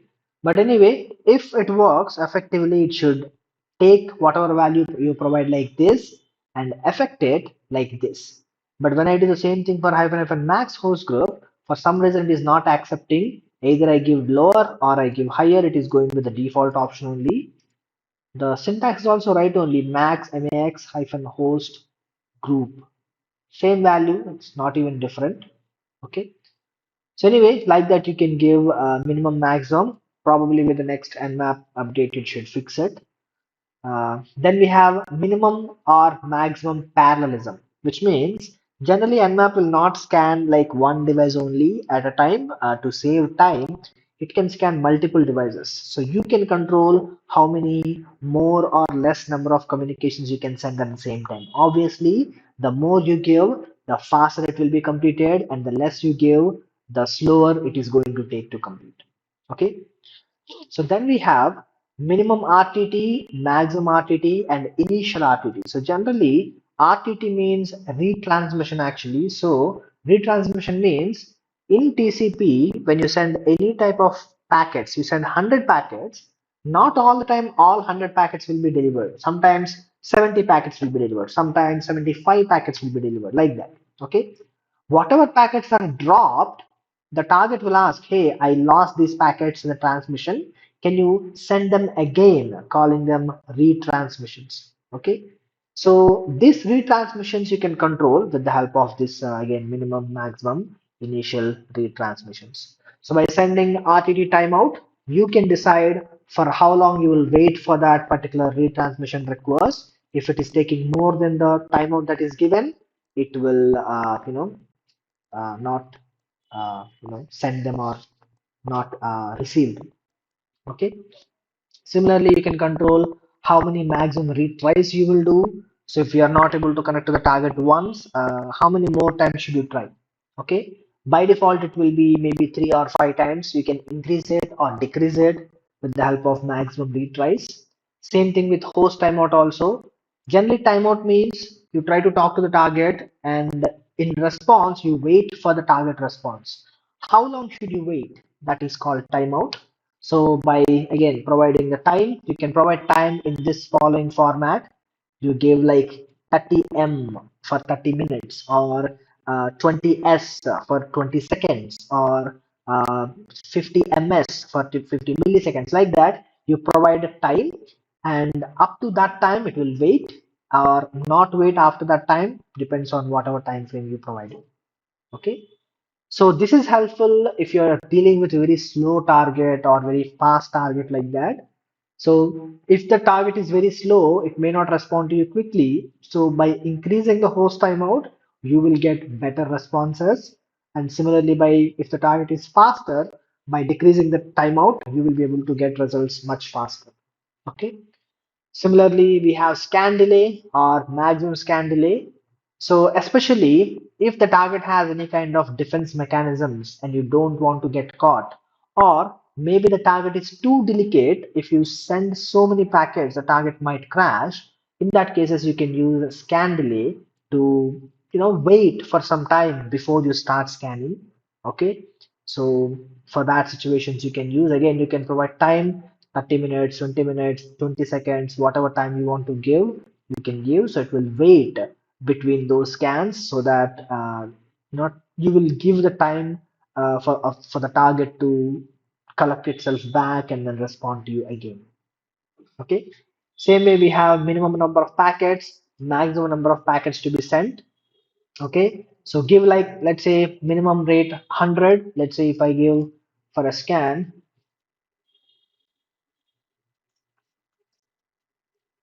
10.0.160. If I say hyphen hyphen min hyphen rate 5, then it will start sending packets to the target only 5 per second. So like that, or if I say max something, then it will not exceed whatever packets that you have sent provided here. For example, if I say max rate, so it will not send packets more than 5. Is it correct? Hyphen max rate. Hyphen max hyphen rate. Correct only. Unrecognized. This is what I was talking about. One of them is working, but I do the same thing for other. It is not working. Probably Nmap issue, as we have seen. Hyphen max hyphen rate. Sorry, it's mix I have written. My bad. Did I do the same kind of mistake last time? Anyway, so like that, you can actually decide how many packets you should send minimum, speed control, how many packets you should send. Similarly, how many packets you can send maximum to the target, controlling the number of traffic. Let's say, what if the target has a firewall rule of capturing or detecting the attacks if they exceed 30 packets per second? Then you can give maximum rate 29. So it will only send 29 packets per second. downplaying the speed, also giving you more accurate responses. Okay, so that's what minimum maximum. As you can see, this will affect both time and performance. So if you go something smaller, you will get results slower, but definitely more reliable. Whereas if you go faster, you will get results faster, but sometimes you may miss out some things. So you have to keep that in mind while you're using timing options. Okay. So then we have firewall and IDS evasion and spoofing. And then we have output, just we have three more sections. Okay. So firewall IDS evasions, how do we do that? Okay. The first option is hyphen small f, also known as hyphen hyphen MTU. Okay. So hyphen MTU or hyphen F is nothing but uh, fragmentation scan. Fragmentation scan means when you're sending any traffic to the target, it doesn't go in a single packet, it goes in multiple packets. And using minus F or minus MTU, you decide what will be the target packet size. Okay. So if you give minus F, it will be the default, it will take automatically and it will calculate automatically. Okay, or you can decide how much packet size will be using hyphen hyphen MTU option. Okay, so if I use Nmap, let me show you how it will look like in Wireshark. Regularly, if I type Nmap 10.0.160 regular scan, see this is how the traffic will look like. You send SYN packet, you receive reset packet. Or if the port is open, probably on the top we'll have that SYNAC responses. Yeah, see, if the target is open or if the target port is open, you will get SYNAC response. Still, I did not have it. I need to scroll up even more. Let me use a scroll bar.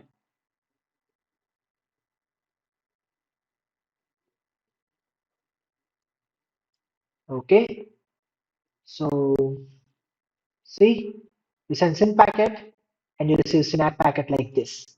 Or if the port is closed, you will get reset packet like this. Okay, so here, this is how a regular scan will look like. Let me make it even more clearer by scanning only one port, minus P80. Okay, you do that. What do you get? You get, you send SYN packet, you receive SYNAC packet, and then you close the connection because you are doing a SYN still scan, not TCP connect scan.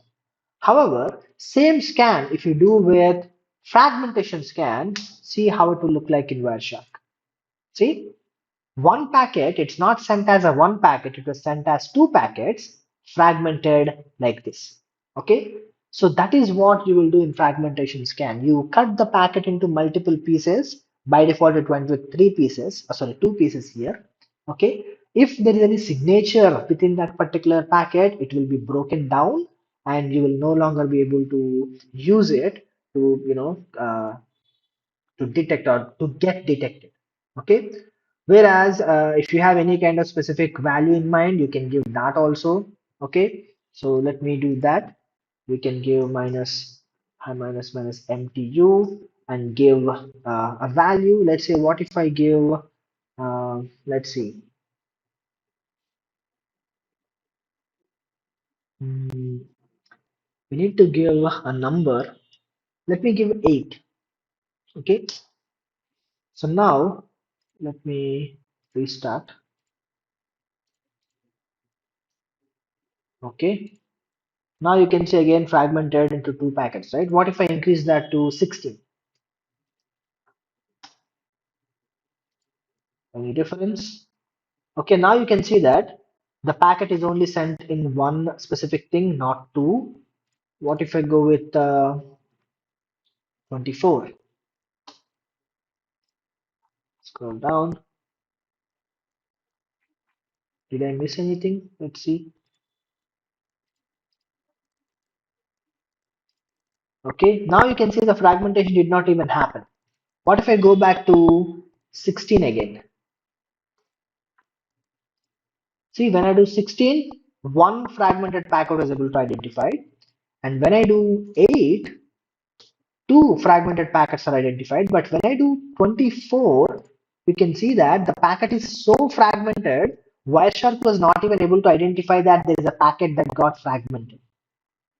You see, even Wireshark was not able to identify the fragmented packet. Same way, if the packet has some kind of signature, by cutting that into multiple small pieces, if the target has any kind of signature, that will not match with the target anymore. Okay, so like that, you can use minus small f, or you can use hyphen hyphen MTU, maximum transmission unit, to decide how or how many fragments you will be sending to the target. Okay. Similarly, we have minus capital D, that is decoy scan. Again, it will use multiple different decoy IP addresses to convince the target that that you are not you. Okay, if the target is blocking you based on your IP address, you can go ahead and act like the packets are coming from someone else. Okay, so let's see.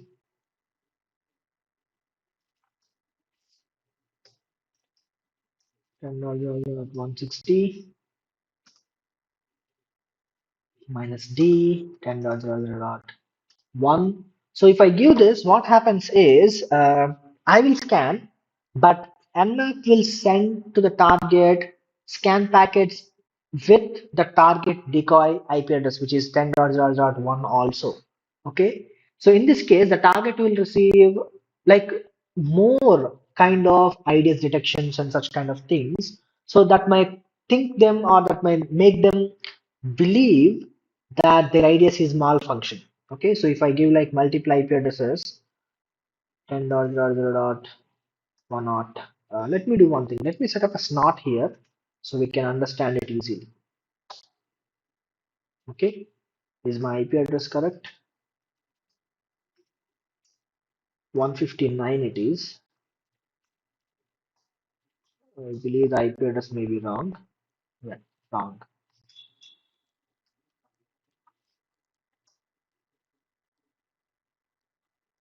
159.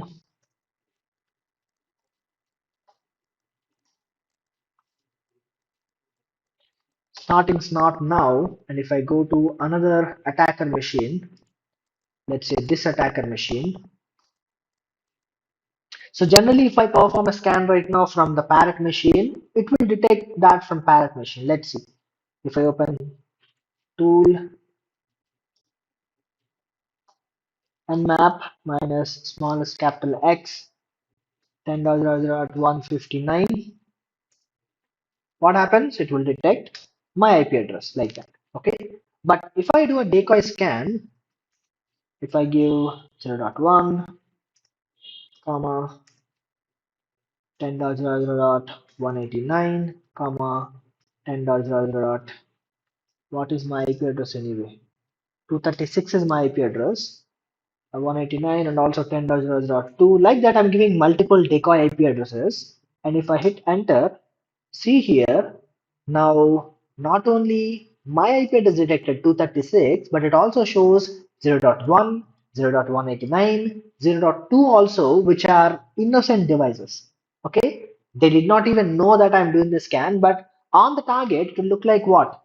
They're also doing a scan, right? So what the people will think is, okay, probably this is some kind of false positive. That is why all the devices are showing a scanning. Why would all the devices scan on the same target for the same time, right? So they may write a false positive rule or something like that to whitelist us. Then you can proceed to perform scan all by your own. Okay, and they will not even think that because they think it is a false positive. Okay, so like that, by causing more confusion and false results on the target using decoy scan, we will be able to, confuse the target and then make them whitelisted. Okay, so I have seen a video on the internet actually. A person want to steal some things. So what he will do is he will steal things and then put them in other people's baskets in a shopping mall or supermarket. Okay. So then what happens? Regular people will try to leave the shopping complex, and then the detection mechanism will detect that they are leaving with something. Okay. Like that, when 10 or 20 people get detected, people get doubt and call and say that there's a glitch, and then they will turn off the entire system. So the person who is actually stealing will steal whatever he wants. Same logic here also, we are generating more false results on the target. So target will think all of that is, not serious. And then when they are not taking it seriously, then we will proceed to, do the actual scans and get the results. Okay. So that's what decoy scan will be helpful with. Similarly, we have source IP address spoofing scan. If the target is blocking our traffic because we are not from specific IP address, we can eliminate that or we can avoid that by using a spoofed source IP scan. Okay, let's say on Parrot, I'll block my IP address.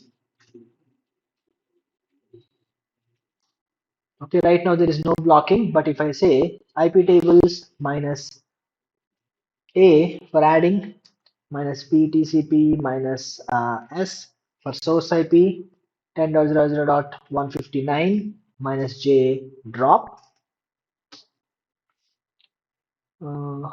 Okay, I need to give input incoming connections.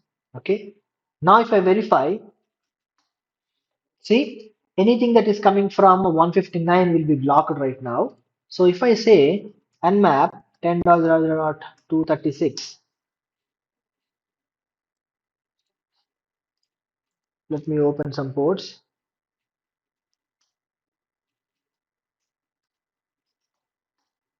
I opened some ports here. So it should show that SH and Apache port numbers are open, but let's see what happens.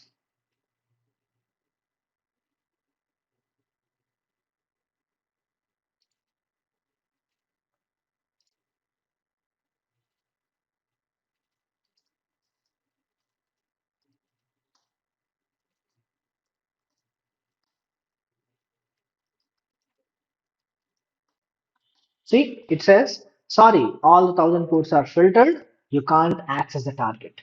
Okay, that is because the target is blocking your IP address. The ports are there, only your IP address is blocked.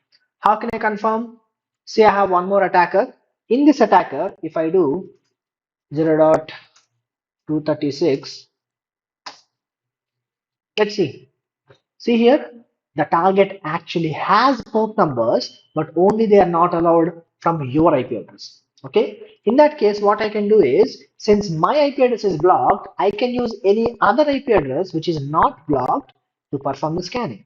For example, same target, if I give capital S and give 10.0.160, which is allowed. Now, if I do the scanning, okay, we also have to give interface name minus eth0. What happened? Okay, you also have to use minus e. Yeah, I've given. Okay, minus pn also should be given, minus pn. Now, no targets were specified. Let me give it this way. Let me give the IP address in the last. Probably it's waiting for the target in the ending. Let's give it in the ending. Interesting. It is not accepting. Okay.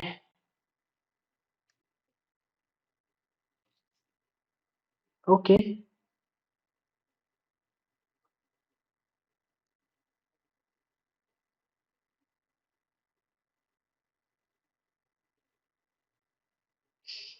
Oh, okay.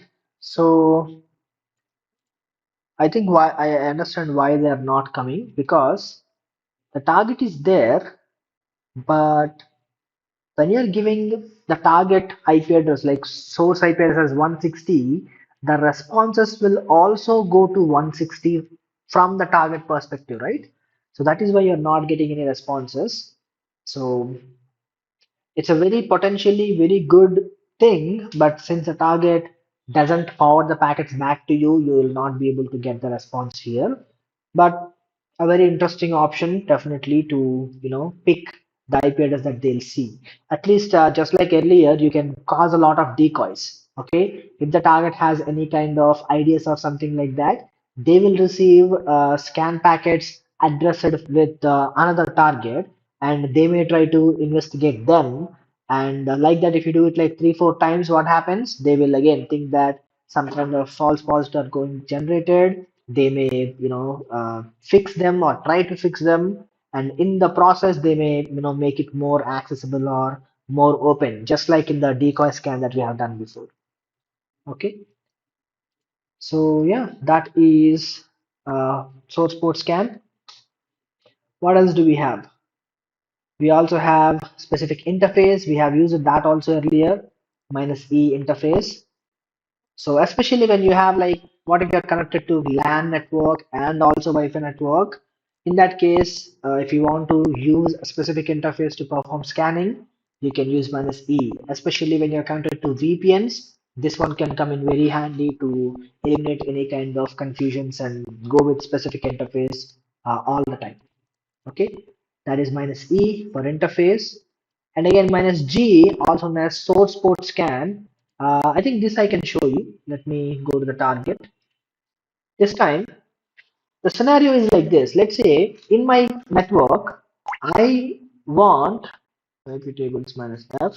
I want all port numbers to be blocked apart from the, what should I say, apart from the 80 port number for web communications, or let's say 53 port number for DNS resolutions, because these two are basic. Okay, apart from that, I don't want to allow any kind of communications. Okay, so IP tables minus A input minus minus S port is, let's say, DNS 53, and then hyphen J allow. Okay, hyphen hyphen S port unknown option. Why is it unknown option? The target is coming from, so it's a spot only. Input source port number. What is the option? Let me check. IP tables minus H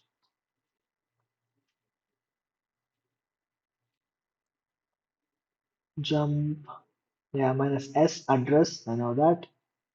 Where's the port number? Delete chain new flush list replace insert.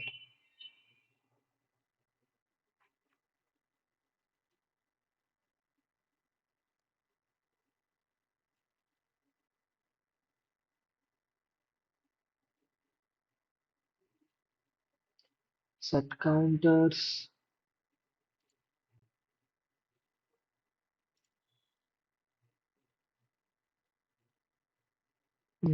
Address S is there, D is there. Where is hyphen hyphen? Let me check. Hyphen hyphen help. Oh, okay. Sudo. Okay. Let me check. Why waste time?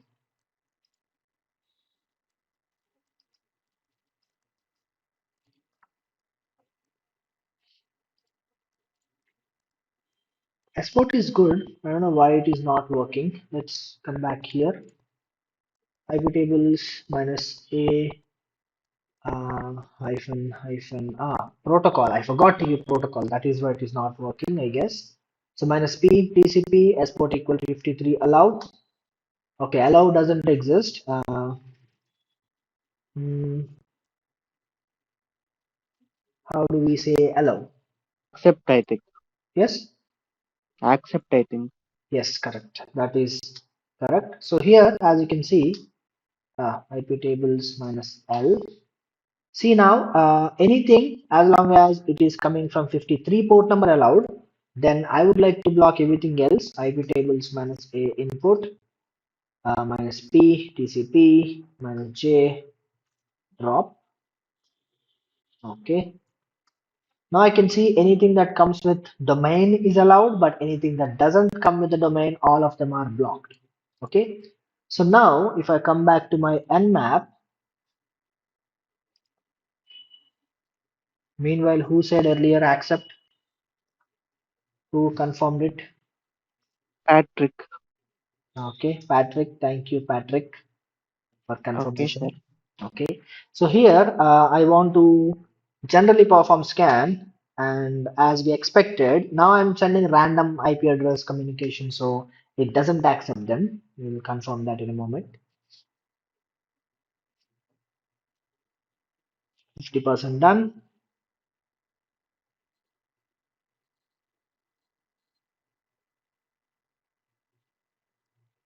See, it says ports are filtered. That is because when you normally perform scan, if I open Wireshark, and if I do normally perform scan, that scan happens from random 57,000, 252, 250, 251 kind of random port numbers. Okay. However, if I do the scan using minus port number 53, source port number 53, now all the traffic will go from port number 53 only. Okay. Now hit enter, and here if I observe, see, all the traffic is going through 53 only because we are sending through 53, which is allowed on the target firewall. You can see ports are identified, which you are not able to identify before. Okay, so this actually happens in the targets actually because in companies they don't want you to open some random web pages or something else like that. So they may only open certain port numbers like 443 for secure web applications or 53 for DNS, and anything that is not coming through these protocols, all of them can be not allowed. So common port numbers that we test are 53, 80, 443, and internal port numbers like 139, 135, such kind of things we can randomly try, and one of them has a chance of working, and we might be able to bypass the target firewall limitations using the scan, that is source port scan. Okay, this is one of the option that you may have used in cpent also. If you have done cpent codes, you might have seen it there. Okay, now, apart from that, you can provide proxies, especially let's say if your target is not accepting them, you can use that. Or what if you are performing pivoting?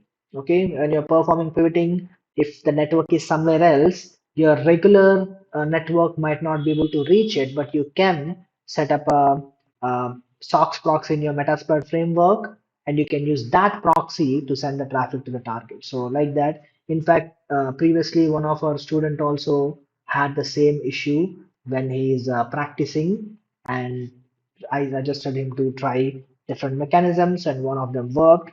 Same thing here also. Similarly, you can add some additional random data or whatever data you like in the ending of a packet, or add some random data without any specific thing in your mind, or any custom value if you want to add, you can add. Okay, so such kind of extra things you can do using hyphen data. Again, we should be able to see that in the Wireshark. Let's try. So if I say data string, let's try data string. And map, I'm going to add Chinny and to the target 160. Now if I come back here, scroll down, see, telnet data, it send the content Chinny here. If I expand, I can see data Chinny is sent. Malfound packet. Again, if I expand the malfound packet, we might be able to see some data. Okay, so like that you can add. See, again on another FT port number, Chinny data is sent, file transfer.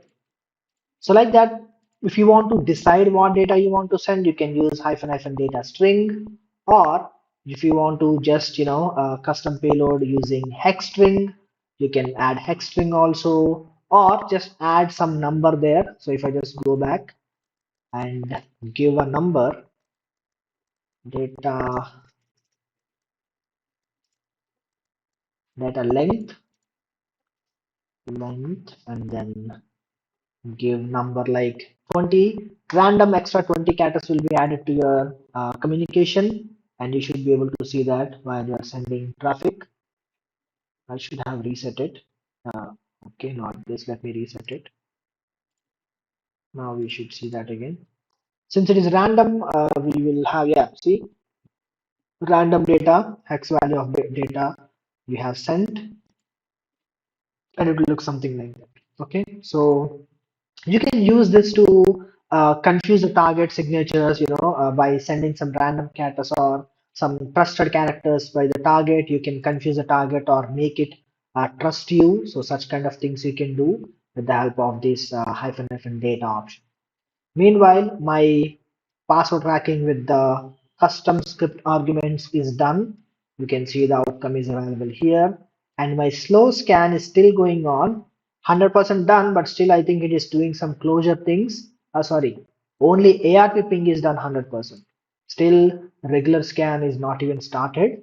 So that much slow you can do with the help of minus T0. I'll still let it run. Let's see what else we can get. So yeah, like that we have firewall options up to data length. Similarly, we have IP options also. If you want to control what kind of IP parameter values you want to send, you can do that also with the help of IP options. Okay, so let's see what IP options are available. You can see them under this link. Under again Nmap help options. Anytime you have any issues, you can go to Nmap help options, and this is where you can see. This is a probably creator of that. IP option support and map can be found here.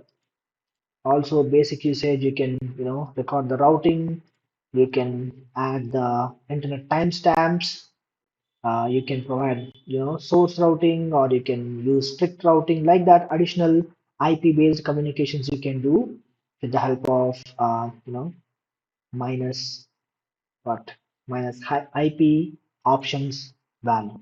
Okay. So similarly, we can provide TTL. TTL and trace route are very similar. For example, by default, every computer will have 30 hops of TTL actually. So if I go for trace route yahoo.com, so like that, all these are hops. Okay, like that, maximum any device will have 30 hops configured. But if you want to go beyond the 30, or maybe if you want to go less than 30 or something like that, you can mention with the help of TTL actually. So it will hop up to that, and then after that, the time to live will be expired, and it will no longer send the traffic beyond that. Okay. Just like we have done earlier, IP address spoofing, you can also spoof MAC address. Most of the time, MAC addresses will not be used in a typical, port scan, but in the ARP ping scan, your MAC address can be used actually. At that time, if you want to spoof it and not leak your details, you can proceed to use hyphen spoof MAC. Okay. Similarly, we have sending some kind of bad checksums. Checksums will be used to verify the packet integrity in the ICMP packets, actually, not ICMP, TCP packets. But if you want to send purposefully wrong checksums to debug the target to verify if they, care about the checksums or not, you can use hyphen bad checksum. If the target is allowing traffic without the valid checksum, that means you can send spoofed packets, you can send malicious packets, all of them can be accepted by the target. But again, not all targets will accept it. You can verify that using bad sum. Okay, let's try. Let's see what the target will tell. Bad sum 169. See, by sending bad sum, the target is not by default accepting my, sorry, 160 it is. First, let me send that. Is it accepting bad sum? So generally 160 will not take this longer to scan, but probably because of my bad sum, it is taking more time. Let's see what we'll get out of it.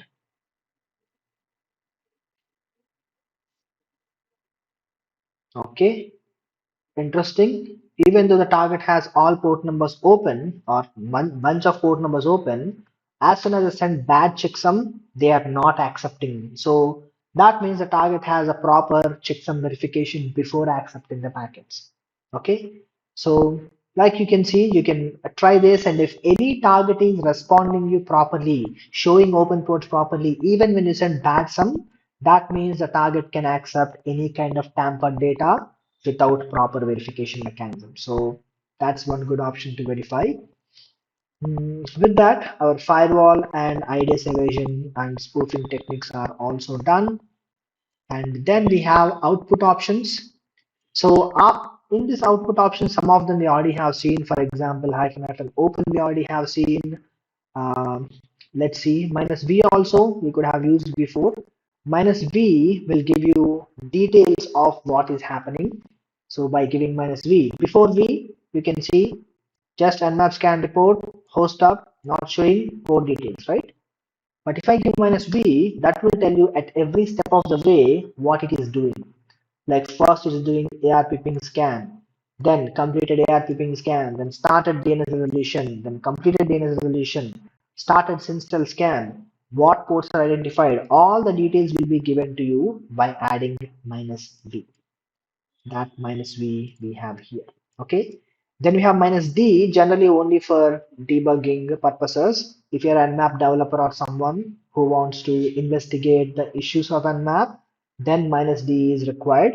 So let's see -d. Now you can see we got more details, extra details like stamps, values like what protocols are used, how many bytes are sent, what DNS values used, all the details, more details that are not generally given to our regular users will be given to you by giving -d. Okay. Then to save the Nmap output, we have these formats actually. So here we have ON. ON means just whatever Nmap gives by default, whereas OX is for XML scan. Specifically, some tools can actually accept Nmap XML scan and they can pass information from it, like Metasploit Framework Console, or there's also one more tool called as, um, I don't remember the name now. Let me check. What is the name of it? Hmm, report generation tools for pen testing. There is one tool available called as, I don't remember the exact name. Yeah, Dradis. The name is Dradis. Again, there can be multiple other tools like that. Dradis is one of them, which will take your Nmap XML output and can pass the port numbers, IP addresses, any details that Nmap provides automatically. So such kind of situations, you can use -o capital X to generate the XML file. Okay. Then you have small o capital S for script kiddie. I don't know why anyone would want to use it. It will convert that particular data into lead format, which makes it very difficult to read and all. But again, if you're having some fun, you can go ahead and do that. And -OG is a greppable format. Greppable format means if you want to write your own script or if you want to use your Nmap output for some other purposes automatically, you can use -OG. Okay, so let's try all of them here. Nmap minus just target 160. If I say -ON in file name like normal.txt, that's going to be same. So if I say cat normal.txt, see, same output. You perform the nmap scan, you get the same output. You read the file, you get the same output. Normal. Then let me do the same nmap scan, but this time let me save it into xmas, not xmas, XML output. Let's call it as XML output.xml. Now, if I read cat XML output, see, this will not be easy to read for you, but it will be super easy to read for any tools. Okay, so let me show you. If I load my MSF console,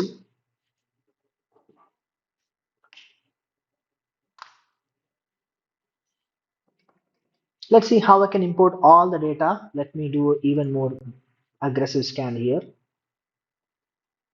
Minus capital A. So more details I'm trying to extract.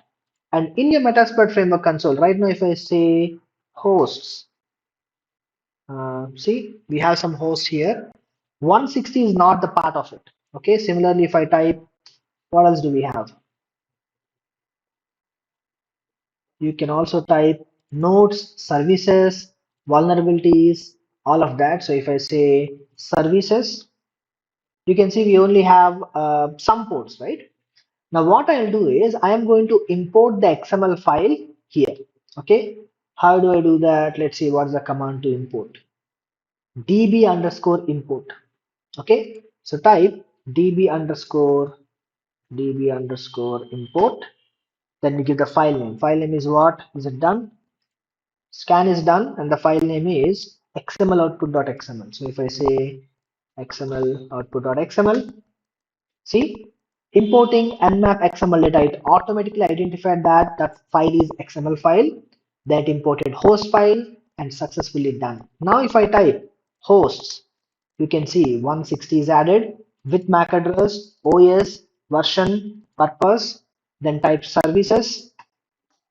See, all the services of 160 are automatically added. Similarly, if I have done any vulnerability scanning, if I say once, we will be able to see vulnerabilities of the target also. See, VSFTP 2.39 like that, all vulnerabilities can be extracted and found in the tool very easily. You don't have to add them by yourself. Same thing you can use in the Dragis framework to make reporting easy for you, and a lot of other tools will accept that XML output and you can use it that easy. Okay, now that is XML. What else do we have? We also have greppable format. So if I say minus G and say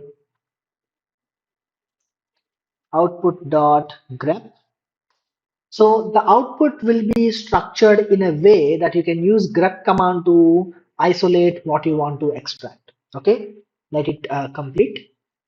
This is very much helpful if you want to write your own bash scripting tools or any other type of scripting tools and then use it for your own purposes. So let's see,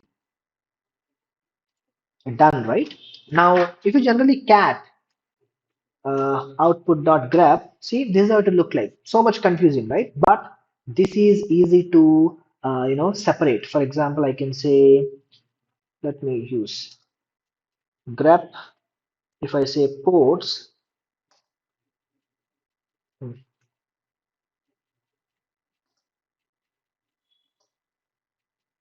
binary file matches, uh, something is missing. One moment. Let's say grep host. Ah, it's working. So here I get the details. Now in the host, I have the ports, right? So what if I say ports? For some reason, ports is not working. But let's see what else I could look for. 160 maybe. Let's try 10.0.160. Okay, now we are able to get grab the details. Hmm, I want the second line. Am I getting second line here? I think it is getting issue after it, crosses specific line because see, I asked for host value, which is available over here. It worked. I asked for IP address value, which is available over here. It worked. But as long as I'm asking anything related to this line, we are having error. So probably because of some kind of parsing error over here. See, we have some invalid characters. Because of that, it says binary file matches. So probably I think it is getting confused. Let me do a basic scan because of that it is getting confused, right? Let me do a basic scan, regular, just that. Now if I say cat output.grep, I don't see any kind of invalid characters now. Let's see if I could grep ports. Yeah, I think they understand the problem. See, earlier it had some kind of invalid characters like this because of that it was not able to grep it properly. But as long as you get plain characters which you can grep, you will be able to work with it fine. Now, what I can do here is I can use this grep to filter the port numbers and I can see them, separately and, extract specific kind of information that I want very easily. For example, if I can say cut minus D separated by commas, I can ask for F1 must specify. Um, okay, seems like comma is not selected. Whatever give slash cut minus d f1.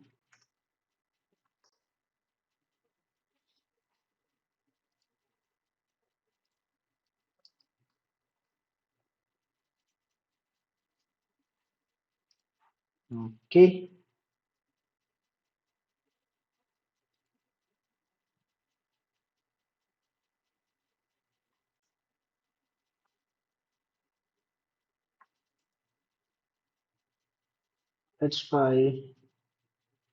let's try cut help.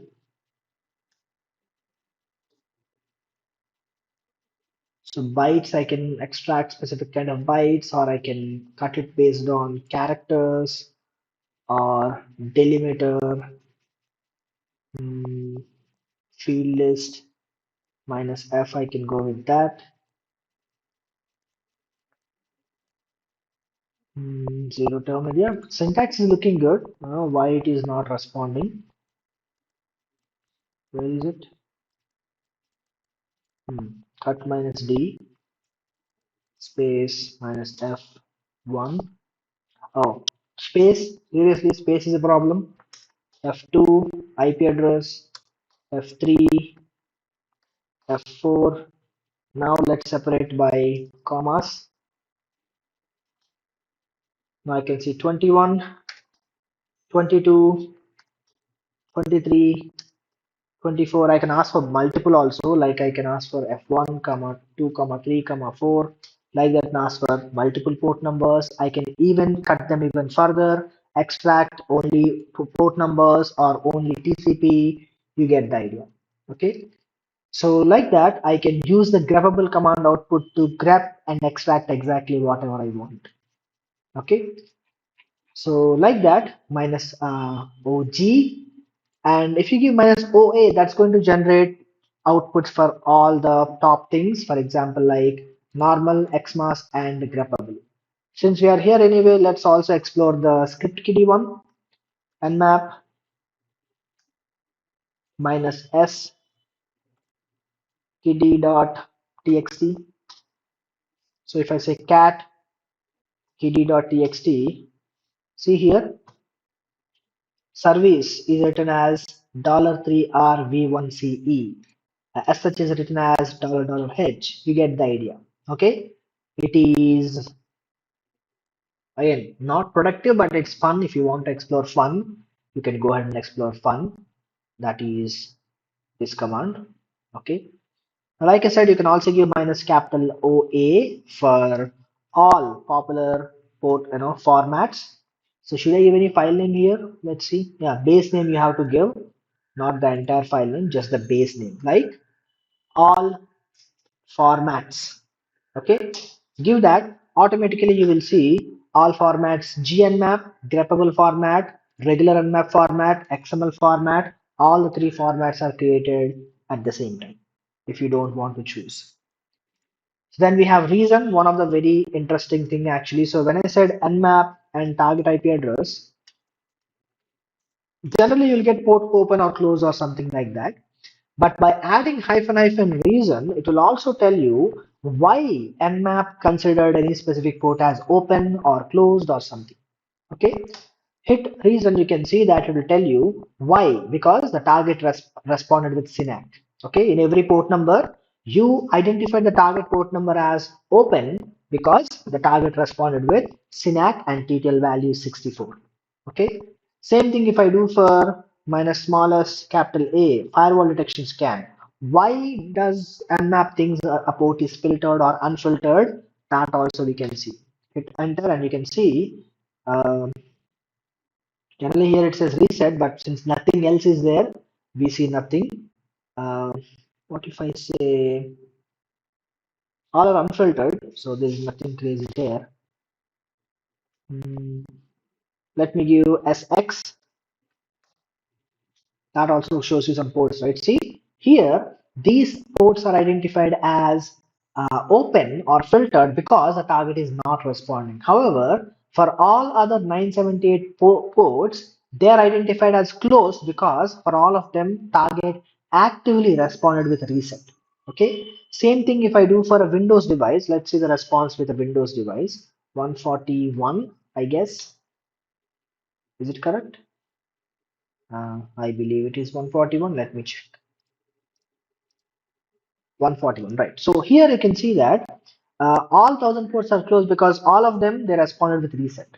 Okay, only Linux will not send a reset packet if you are sending any kind of special scan flags, while Windows will send reset packet to all ports as soon as it finds them. Like that, why something is decided as something you will see as a reason by adding hyphen hyphen reason. Okay, it's not something that you're adding there, you're just using or knowing what's already available there, so it only affects the output, not the scan method or something like that. Okay, similarly you can add hyphen hyphen packet trace to see what packets are sent and received. So if I take that,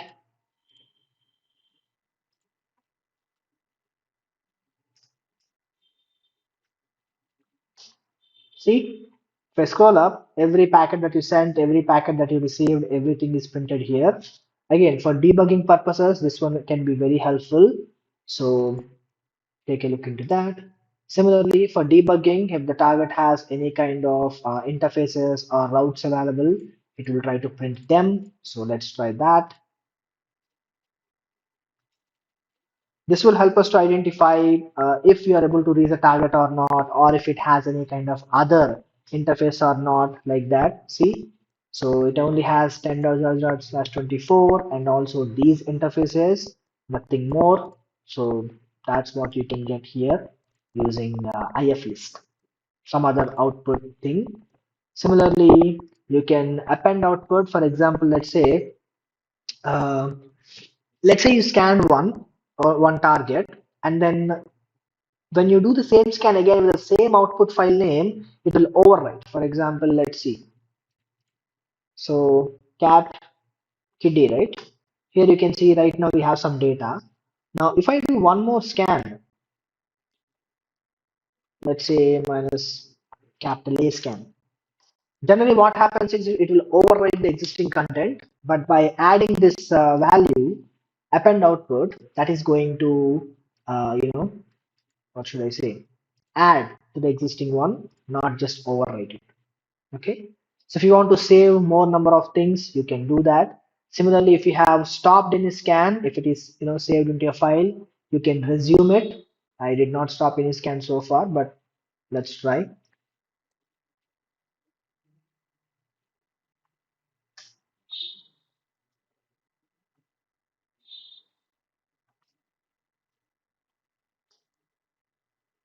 I think I should provide the file name also there.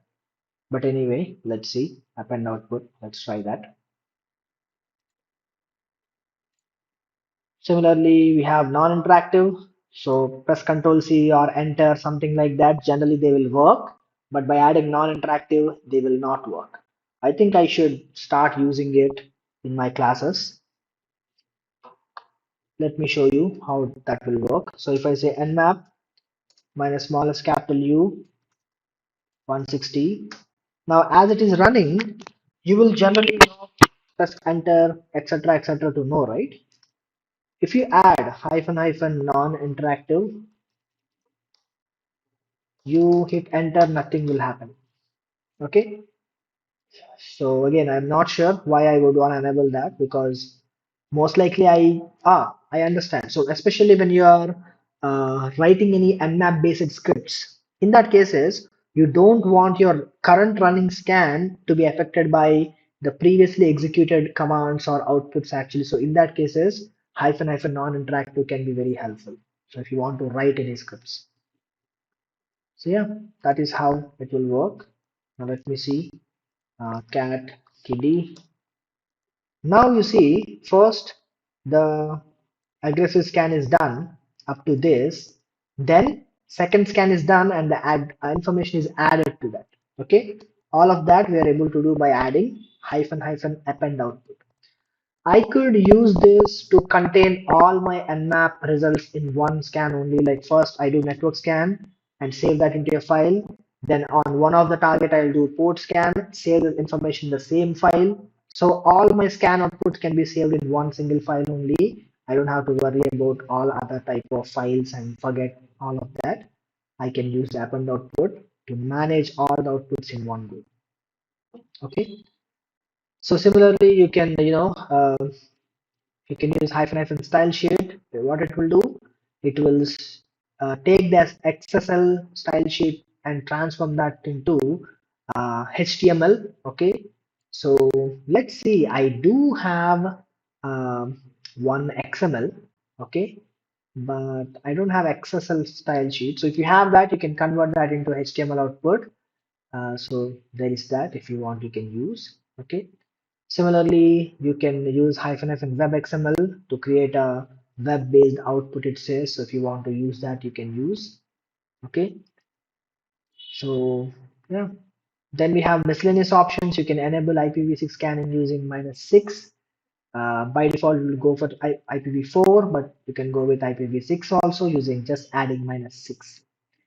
We already have used -A to perform 5 different type of scans like OS detection, version detection, script scanning, and trace route. And also you'll get typical SYNSTEL scan anyway. Okay. Then you can store all of your Nmap data into hyphen hyphen data directory. When I have multiple targets, I can create their separate folders and save all the output to that specific directory. So that I can do here. Okay. So you can use privileged kind of scans or unprivileged kind of scans using these options. Okay. So yeah, with that, pretty much all of our Nmap options are done. Okay. Some of them we have seen practically because they make sense. Some of them we just explain theoretically because one reason I could not show any kind of practical difference between the previous scan and the current scan. And second, we don't have situation. For example, like we did not see any kind of SYSZ scans because this will work on SCTP protocol only, and we don't have any SCTP protocol devices. Okay. So like that in such kind of situations, we did not go with the practical implementation, but everywhere that is possible, I have shown you how that specific scan can give you different response or more details or less details or something like that. Okay. So yeah, any questions we have up to this? If you have any questions, you can let me know, or you can, as usual, discuss in the Discord server also. Apart from that, yeah, this week we talked about Nmap. Probably we'll pick another tool and we'll do a deep dive into that tool options and how it will be helpful for us in the future as well.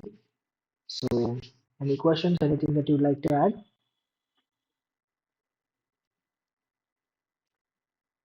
I did not expect this to be this long of a session. We took like 9 to 10, 10 to 11.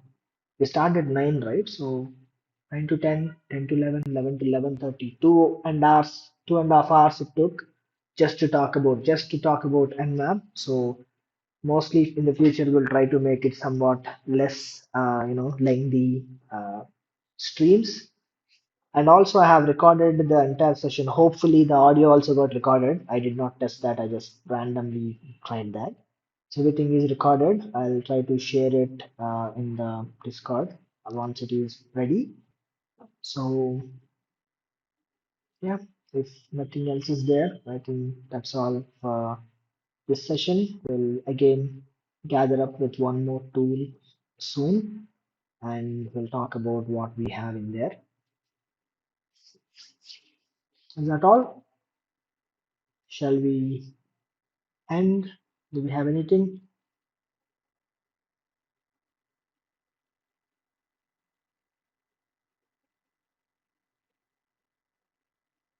Okay, so this is literally 2 hours later. so okay. And we say bye bye.